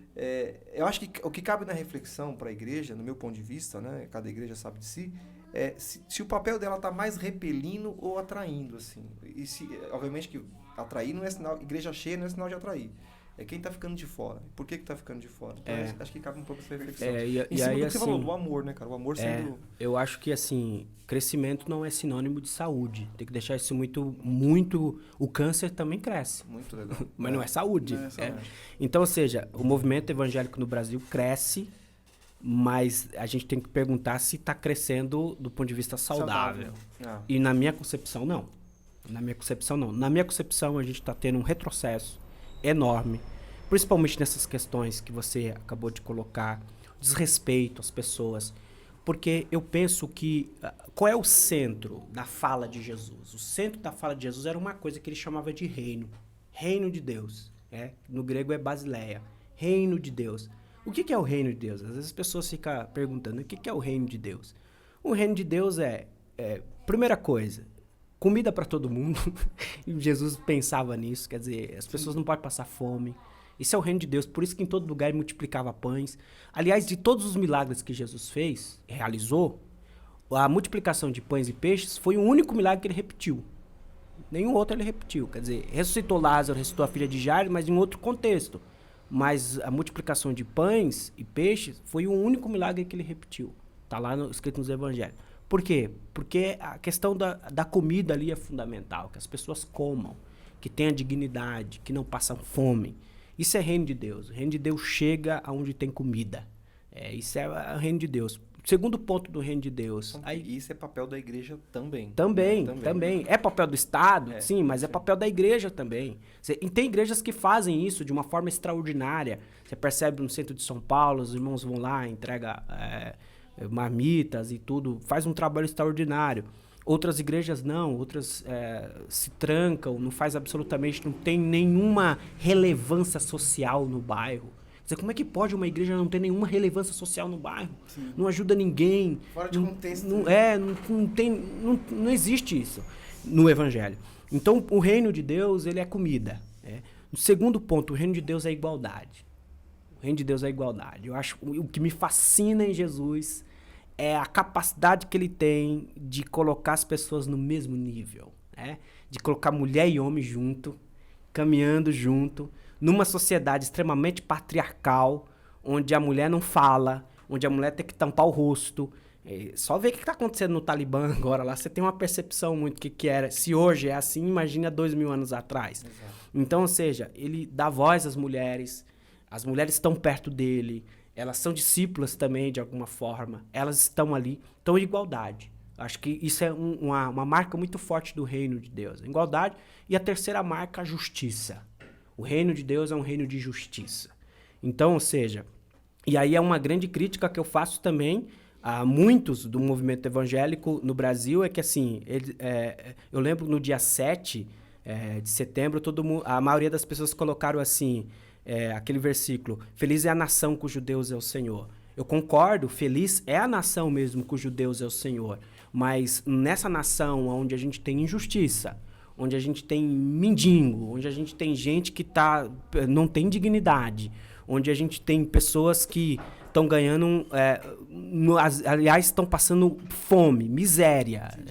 E quando você tem um alto escalão que está ganhando acima do teto, que está ganhando bem mais do que deveria ganhar, que não tem ajuda, que não tem absolutamente, eu pergunto, que nação é essa? Deus não é senhor dessa nação. Deus não é senhor. Deus não pode ser senhor de uma nação onde a gente percebe que existe miséria, as pessoas passam fome. No Brasil entrou novamente para o índice de miséria, de pessoas comendo lixo. Quer dizer, assim, isso tem que... É interessante porque eu estou caminhando com vocês e eu estou pensando em muitas coisas aqui. Por exemplo, na multiplicação dos pães, os discípulos vão até Jesus e dizem assim, a multidão está com fome. O que Jesus tem a ver com isso, gente? A multidão está com fome, mas os discípulos perceberam que é a responsabilidade dele, que o pessoal estava caminhando com ele. Por causa dele. Então, ele tinha que nutrir, ele tinha que resolver aquele problema. E por isso que ele disse, olha, vamos lá, vamos ver o que tem. E aí surge o garoto com os pãezinhos lá, com os peixes e a multiplicação. Quer dizer, o maior milagre ali não é a multiplicação. Que há um sobrenatural ali, mas o maior milagre não é a multiplicação. O maior milagre é um garoto pegar o que ele tem e compartilhar. Ali está o maior milagre, porque da partilha surge que representa a igreja hoje. Que representa a igreja. Então eu acho que, primeiro, é o pão, a comida, depois nós temos a igualdade e a justiça. Isso é muito forte. E aí, por último, o amor. Então essas quatro veias, elas são a essência do reino de Deus. Isso é o reino de Deus. Didel, qual que é o seu... Fazendo um parênteses aqui no nosso assunto, mas qual que é o teu espectro político? Então, pergunta difícil. Até porque os espectros hoje estão tão no Brasil, né? Então, eu estou muito triste com o momento que o Brasil está enfrentando, porque existe uma polarização enorme no Brasil. Ou você é bolsonarista, ou você é petista.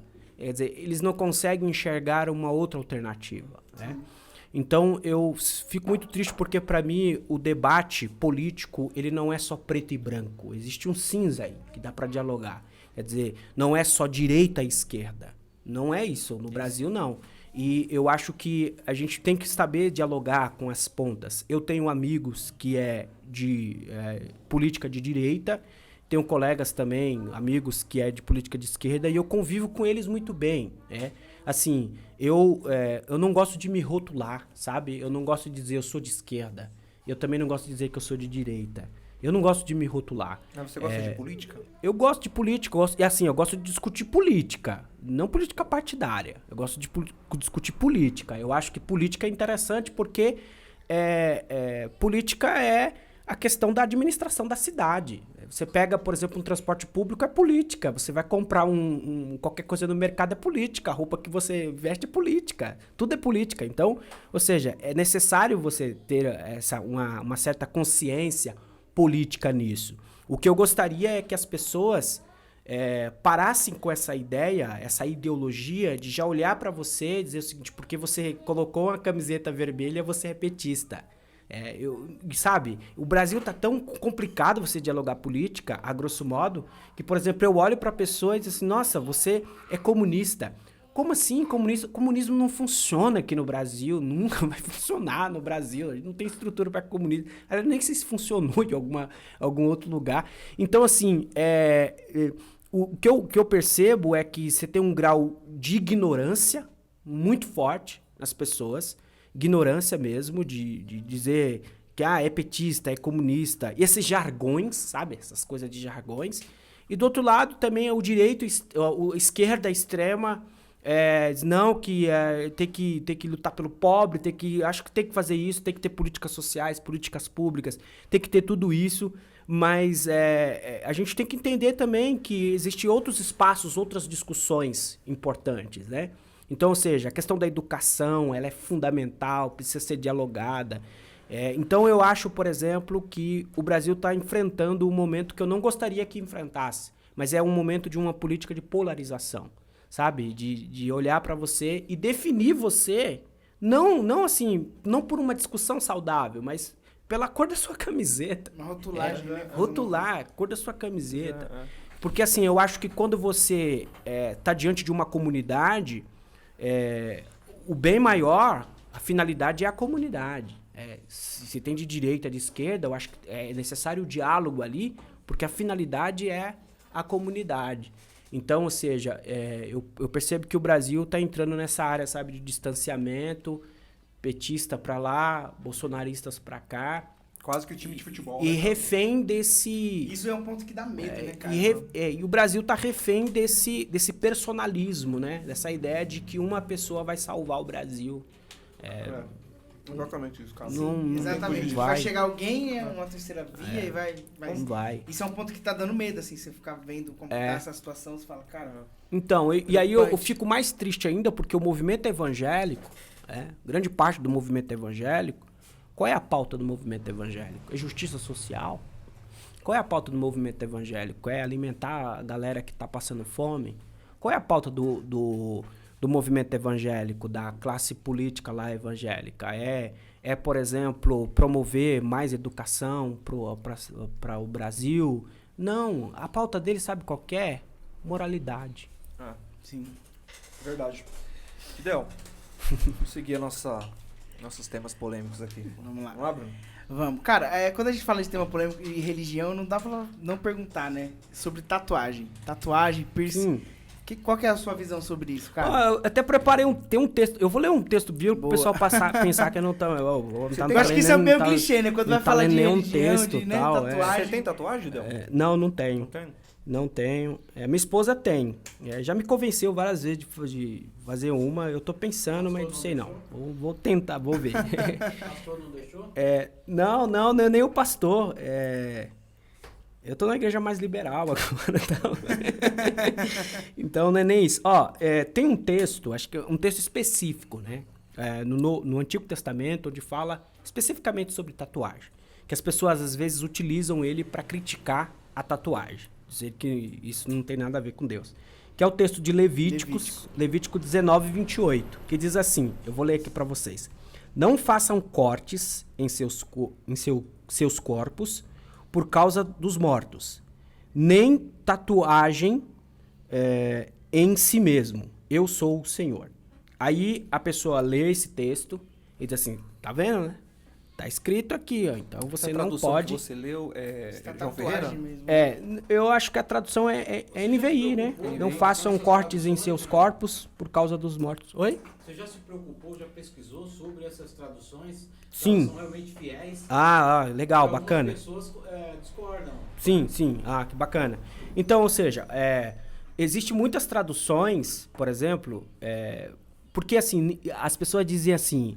Eu estou tendo acesso aos originais. Não existe original. não existe. Às vezes até os pregadores falam, né? Porque no original... No original do hebraico. Do quê? No original do quê? Não existe. Essas cópias já se deteriorizaram com o tempo. Nós temos cópias, assim, cópias das cópias. E cópias das cópias, às vezes você tem erro do copista... até mesmo do tradutor, às vezes. Algumas traduções são tendenciosas. Quando a gente fala cópia de cópia, não é Xerox, não, pessoal. É cópia. Você tem... isso mesmo, é cópia mesmo. Escrito, né? Você tem, por exemplo, traduções que são extremamente tendenciosas. são traduções que já têm uma teologia pronta, e você tem um grupo de tradutores que já traduzem a Bíblia daquela forma. Você tem traduções que são mais ligadas às cópias, né? Uma leitura mais séria, de filologia, trabalhando o texto. A Bíblia NVI é uma boa tradução, mas eu utilizo muito a Bíblia de Jerusalém. É uma excelente tradução. Agora saiu uma outra Bíblia também que eu tô lendo recentemente. Assim, é uma excelente tradução. Bíblia de Jerusalém, uma boa tradução. Mas, em se tratando desse texto aqui, olha que interessante, de Levítico, não façam cortes em seus corpos por causa dos mortos, nem tatuagem em si mesmo. Primeira coisa que a gente tem que entender, existe que a gente chama aqui, existe um chão cultural no texto. Você não pode pegar um texto e já fazer essa tradução interlinear, sem respeitar a cultura.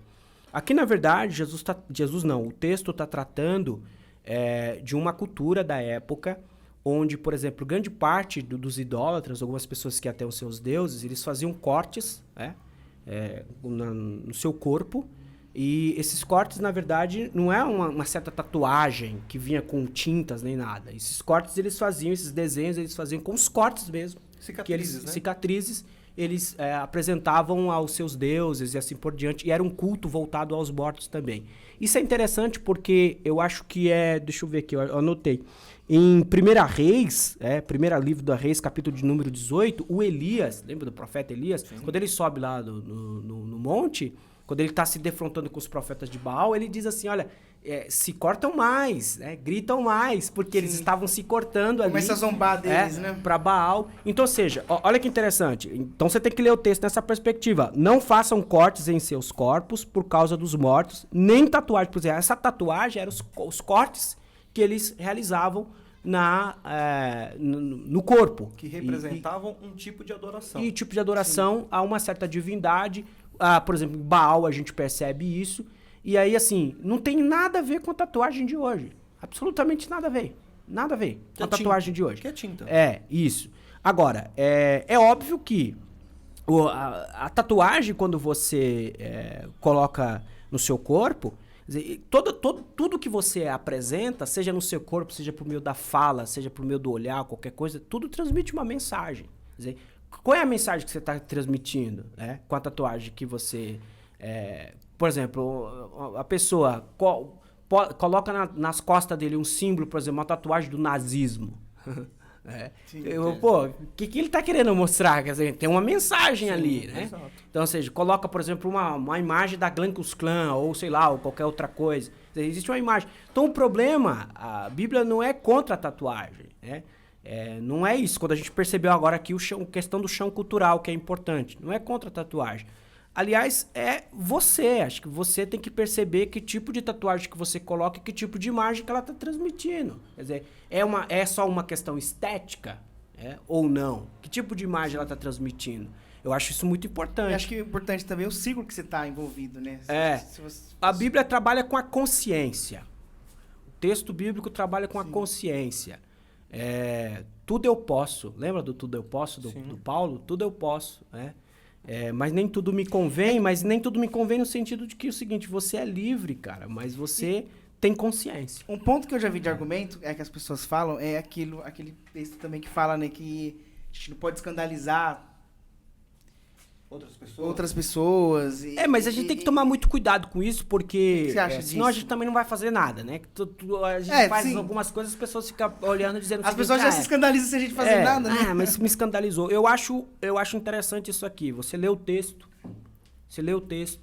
você saber do significado do texto, do chão cultural do texto, e você saber, por exemplo, eu fiz uma tatuagem, existe uma questão mais do que estética, existe uma mensagem aqui que eu quero transmitir, tem a ver com o meu corpo, é isso. Acho que essa consciência... acho que também um ponto é você estar bem com você mesmo, eu acho que essa consciência é fundamental. Verdade. Você tem que ter essa consciência fundamental do que você está fazendo com o seu corpo, do que você está tatuando, isso é fundamental.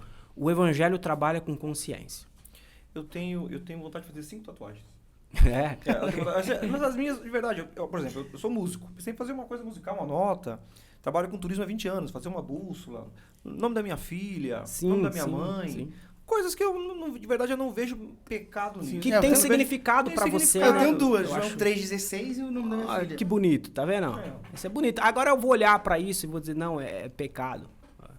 Quer dizer, é interessante porque essa questão de pecado é uma questão interessante. Porque, assim, eu venho de uma família extremamente conservadora de Assembleia de Deus, né? E na minha época não podia assistir televisão. não podia assistir televisão. Era pecado assistir televisão. Mas aí, depois de um tempo, todo mundo começou a assistir televisão.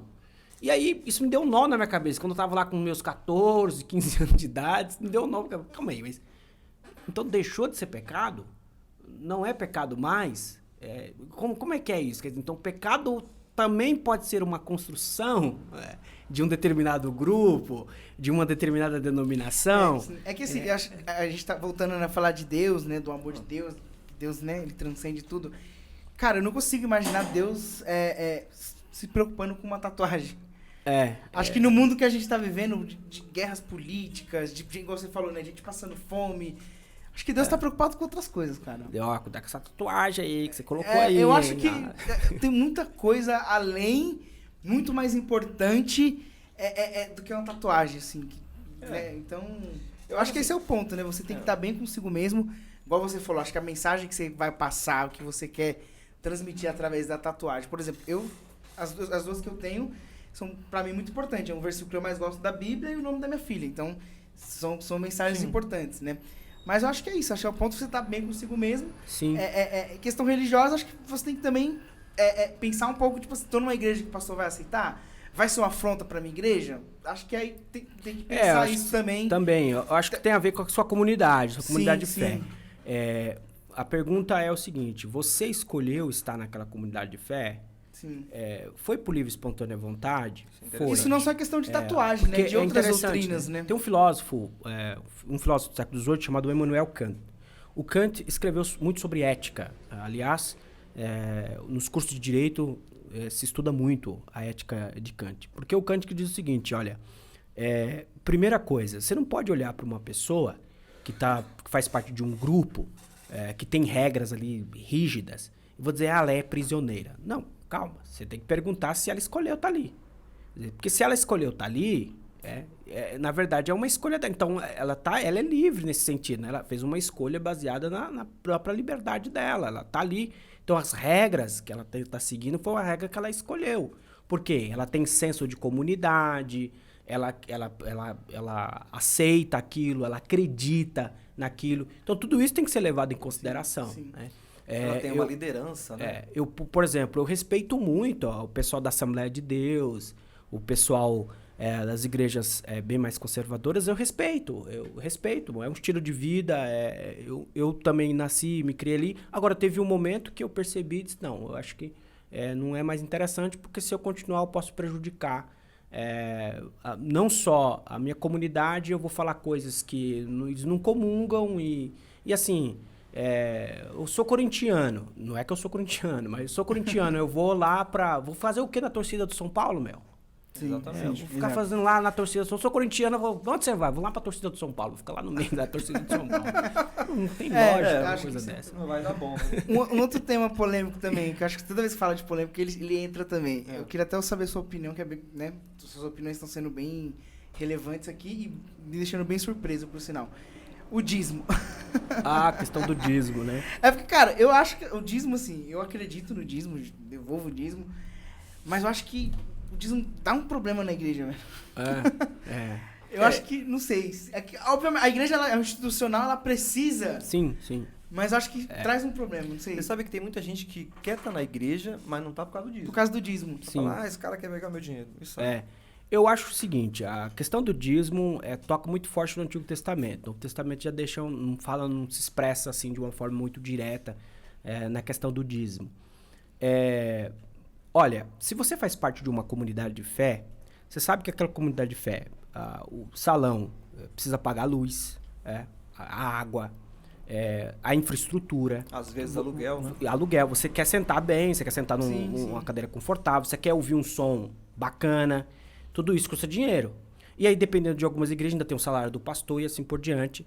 Então, ou seja, eu acho que nessa perspectiva é bem-vindo o dízimo, né? É bem-vindo o dízimo e aí, assim, mais do que isso, existe uma certa teologia aí também, né? Porque a gente acredita, pelo menos a pessoa que parte de uma leitura mais próxima do Antigo Testamento também, de que, na verdade, o seu trabalho, a sua vida, tudo é uma bênção de Deus para você. E o dízimo é uma forma de você dizer o seguinte, não, eu quero contribuir com a parte do que eu ganho para melhorar a comunidade. Quer dizer, agora, qual é o grande problema? O grande problema que a gente está percebendo aqui no Brasil é que você tem muito pastores que estão ficando milionários, e aí isso aqui é muito sério, estão ficando milionários em cima de dízimo e de oferta dos outros. Estão andando de jatinho, estão andando de carros importados, estão morando em casas luxuosas, em mansões, isso e aquilo, enquanto a maior parte das pessoas que fazem parte das suas comunidades de fé são pessoas que têm que guardar dinheiro para pagar condução. Então, ou seja, nessa perspectiva a gente percebe que existe um abuso mesmo do poder religioso em algumas áreas que estão tendo uma leitura do dízimo como algo obrigatório que você tem que fazer para Deus te abençoar. Não, necessariamente não. O dízimo ou qualquer outra oferta tem que ser de bom grado, cara. Não adianta você chegar lá e dizer assim, não, eu sou obrigado a dar o dízimo. E também não é uma trapaça, não é uma ideia de olhar para Deus e dizer o seguinte, porque eu dei o dízimo, você tem que me abençoar, porque eu dei o dízimo, você tem que fazer repreender o devorador. Não, eu acho que é uma forma gratuita. É uma forma gratuita dizer o seguinte, eu quero ajudar a comunidade. Como é que eu faço isso? Eu vou tirar uma parte aqui e vou dar para a comunidade. É uma forma de eu abençoar a comunidade. Porque isso é a essência do evangelho, é ajudar a comunidade. Agora, como eu disse para você e retorno, o grande problema é que a gente percebe que os grandes milionários no Brasil hoje são pastores. Tá errado. Isso tá errado. Se você é um pastor de uma igreja, mas se você tem uma profissão, você é um administrador de empresa, você tem a sua empresa, não tem nada contra isso. Mas você não pode, de forma alguma, se tornar um milionário, um cara cheio da grana, com dinheiro da igreja, com dinheiro do povo. Você não pode. Isso é contra o evangelho. Porque, é como você disse, uma contribuição que ela parte dentro de uma comunidade, ela tem que atender a comunidade, sim, né? Sim. Seja no salário dos funcionários da igreja, incluindo o pastor, seja nos custos, mas ela tem que atender a comunidade. Sim. Eu concordo contigo. Eu acho que é uma questão de... A reflexão aqui cabe o seguinte, em parte, caráter. Você está indo lá, pegando uma cadeira acolchoada, um ar-condicionado, um som legal, um estacionamento para pôr o carro. Então, você até tem uma infra, essa infra tem um custo. Então, se você está numa comunidade, por caráter, você deve participar. Mas eu concordo que, realmente, quando isso se torna uma obrigação baseada no medo, olha, se você não fizer... E aí fica citando aqueles textos do Antigo Testamento, né? Que você tem que... porque está escrito, senão, se você não dá, você está roubando a Deus. E eu fico pensando, por exemplo... o pai de família, que agora a gente está passando por uma pandemia, que está tudo caro, que está tudo complicado. E aí, assim, você tem o seu salário ali, tem pais de família aí sobrevivendo, não está nem vivendo, é sobrevivendo com salário mínimo. E aí, se ele tirar R$100, isso já vai um efeito para ele, vai bagunçar. Então é o seguinte, você acha que Deus vai olhar para uma pessoa dessa e vai dizer o seguinte, você não deu 10%, então eu não vou te abençoar? Eu não acredito nesse Deus. Eu também tenho dificuldade para acreditar. Nesse Deus. Eu tenho dificuldade para acreditar. Mas, enfim, é reflexão, né? A pessoa, ela deve obediência à comunidade dela, à liderança dela, mas eu acho que a partir do momento que se torna um jugo, né? Uma prisão, se aquilo para ela é uma prisão, primeiro ela precisa tratar talvez o coração dela para entender se ela tem bloqueio, né, bloqueio de dar por espontaneidade, e depois entender que ela tem uma liberdade em Deus para fazer. Eu só tenho, como eu disse para você, muitas ressalvas com relação a esses magnatas que nunca trabalharam na vida, que não entendem o que é levantar cedo, enfrentar ônibus lotado. Que isso mancha, né? E vivem do dinheiro do povo. Eu acho que isso mancha a mensagem do evangelho, mancha o que é o evangelho. E a gente percebe, por exemplo, notícias, às vezes saem em revistas, em jornais, a gente vê pastores com caso de corrupção e essa coisa toda. E assim, complica. Complica muito. Então, eu sempre digo para as pessoas, dizendo o seguinte, assim como existe advogados e advogados, existe pastores e pastores, né? Existe pastor extremamente consciente, que estão ali fazendo um trabalho sério, uma vocação. Existe pastores também que perdeu a linha, perdeu a essência do evangelho. Tem só o nome de pastor, mas não tem. Bem Ô, complicado. Didel, eu queria abrir uma janela aqui de um tema que é... A gente já tá caminhando pro final, porque tá abrindo várias janelas. Várias janelas, né? Vai ficar abrindo janela... Rapaz, olha, você tem compromisso? Não tenho não, eu tô tranquilo. Eu tô tranquilo. Não, cara, é que falando um pouco de igreja, por essas questões que a gente falou, né? De problemas dentro da igreja, enfim. Hoje tem o movimento desigrejado. Muitas pessoas, elas acreditam na Bíblia, elas têm a fé, elas mantêm uma vida cristã, só que elas não querem estar na comunidade da igreja, porque já foi frustrado com o pastor, porque essa questão do dízimo que a gente falou, né? Enfim, até um exemplo, não vou citar o nome, uma pessoa da minha família, ela falou, cara, minha saúde mental fica muito melhor quando eu estou fora da igreja. Aí eu fico pensando o seguinte, qual que é a visão, não dá pra gente saber a visão de Deus sobre isso. Não dá pra... A pergunta é, faz mal ou faz bem? Não sei se faz mal ou faz bem, mas não sei, não tô sabendo reformular a pergunta, não sei se vocês estão conseguindo me entender. Entendi. Tem crescido realmente o movimento desigrejados, né? Pode ser uma coisa natural ou não, mas tem crescido. Você vê, como é que você encara isso?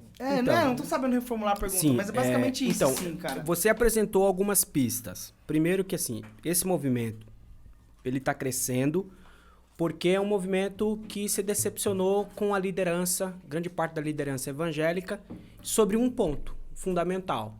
Além do dízimo, essa questão de... Além disso, é com abuso religioso. Perfeito.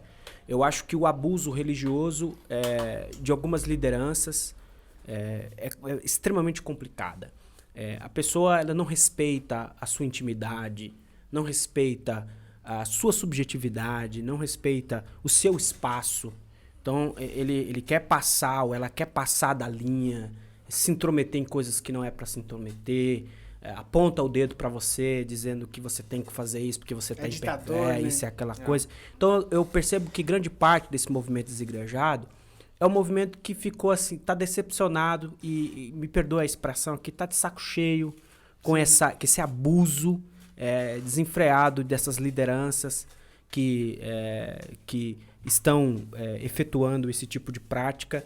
E aí, assim, eles não são contra Jesus, eles não são contra o Evangelho, na verdade são apaixonados pelo Evangelho, são apaixonados por Jesus, mas eles percebem que essas comunidades, com esses líderes religiosos, estão manchando o Evangelho.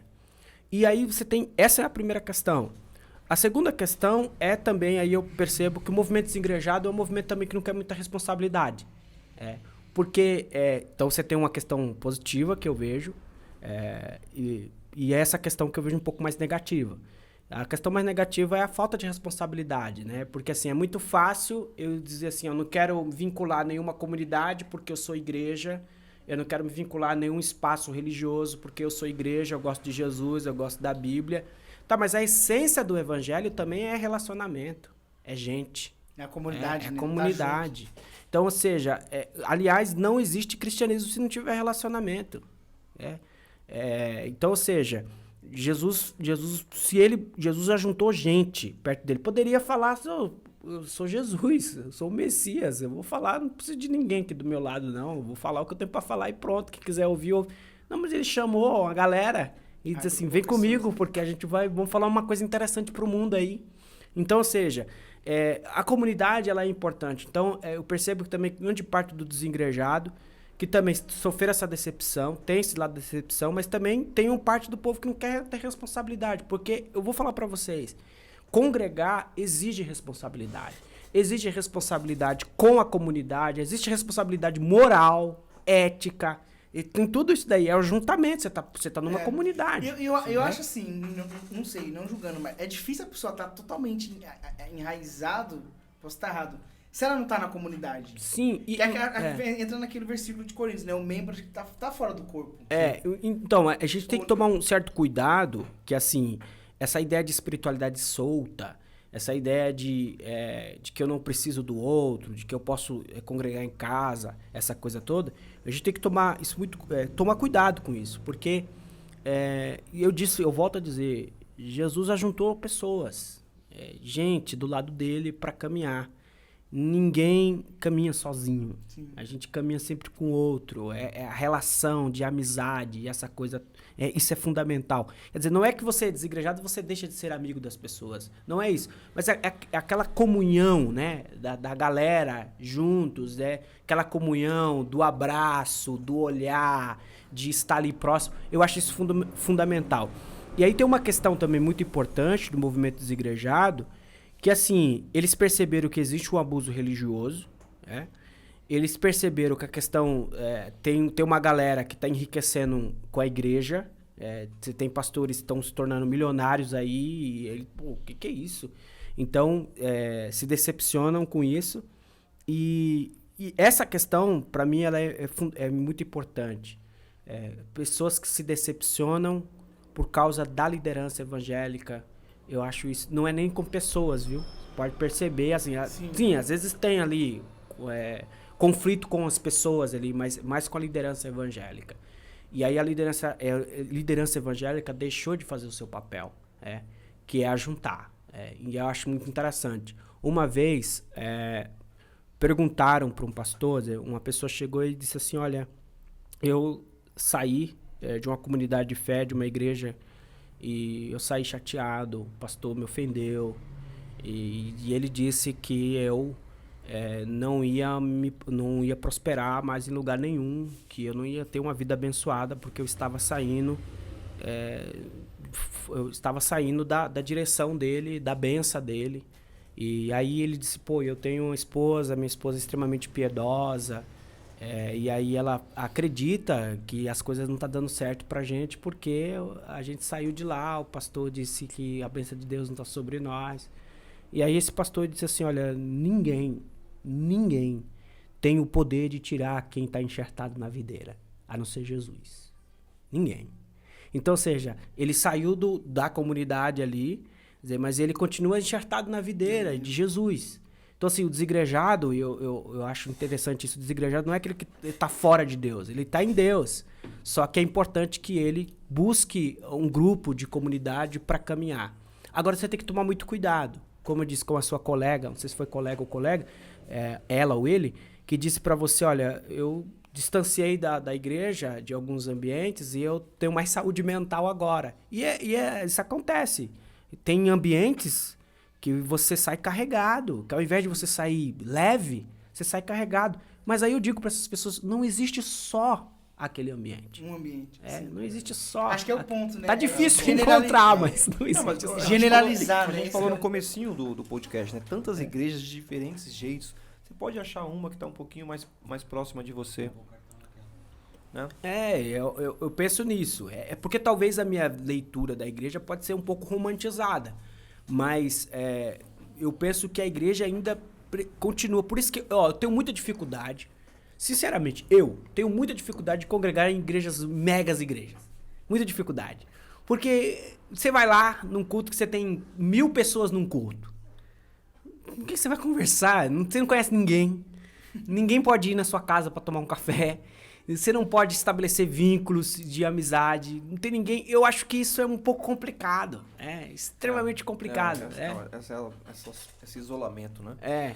Didel, assim, a gente tem muita coisa pra falar, mas a gente vai ter que ter uma parte 2 aí. Tem a parte 2. Eu gostaria muito de saber sobre bebida alcoólica, por exemplo, à luz das escrituras, falar sobre bebida alcoólica. Nossa, é tanto tema, cara. A gente vai ter que deixar pro segundo momento. Tá bom, tá ótimo. Mas, assim, queria que você fizesse suas considerações finais aí, enfim. Olha, eu que agradeço vocês por ter me convidado para expressar um pouco mais dos evangelhos, da Bíblia, de uma forma muito mais racional, né? De uma forma que eu considero coerente. Então, eu tenho muito que agradecer vocês e pelo trabalho que vocês estão desenvolvendo, porque isso aqui chega em ouvidos que vocês nem imaginam. Então, agradecer vocês, incentivar vocês a continuar com essa série de discussões, com entrevistas. Eu acho que o Jacira, ele precisa crescer nesse sentido. Acho que a gente tem muita gente boa aqui também no Jacira. E muita gente também que saiu, mas que continua de alguma forma aqui, do ponto de vista da lembrança. Então, eu acho esse trabalho que vocês estão desenvolvendo extraordinário. Extraordinário mesmo. Eu concordo com vocês, eu fecho com vocês e na próxima vez eu tô aqui. Obrigado. Obrigado. Bom, pessoal, agradecer os nossos apoiadores, né? Começar pela IPT, né, Bruno? A mais nova aqui, IPT.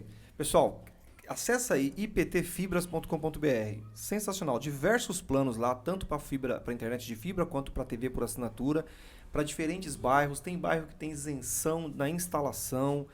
Aquele que ligar, contratar o serviço da IPT e falar que viu aqui no Fala Parça, vai ganhar um boné exclusivo aqui, personalizado, de uma qualidade excepcional, né, Bruno? Bonezinho legal, maneiro. Falar um pouquinho do Doug? Tem uma saída do Doug também, né? Lembrando, gente, que eu falei aqui no começo, né? O Doug tem uma promoção lá, um sorteio bem legal. Roberto já passou aí no início do vídeo, a gente vai deixar na descrição o número do Doug. Chama o Doug e fala, Doug, vim lá do podcast Fala Parça.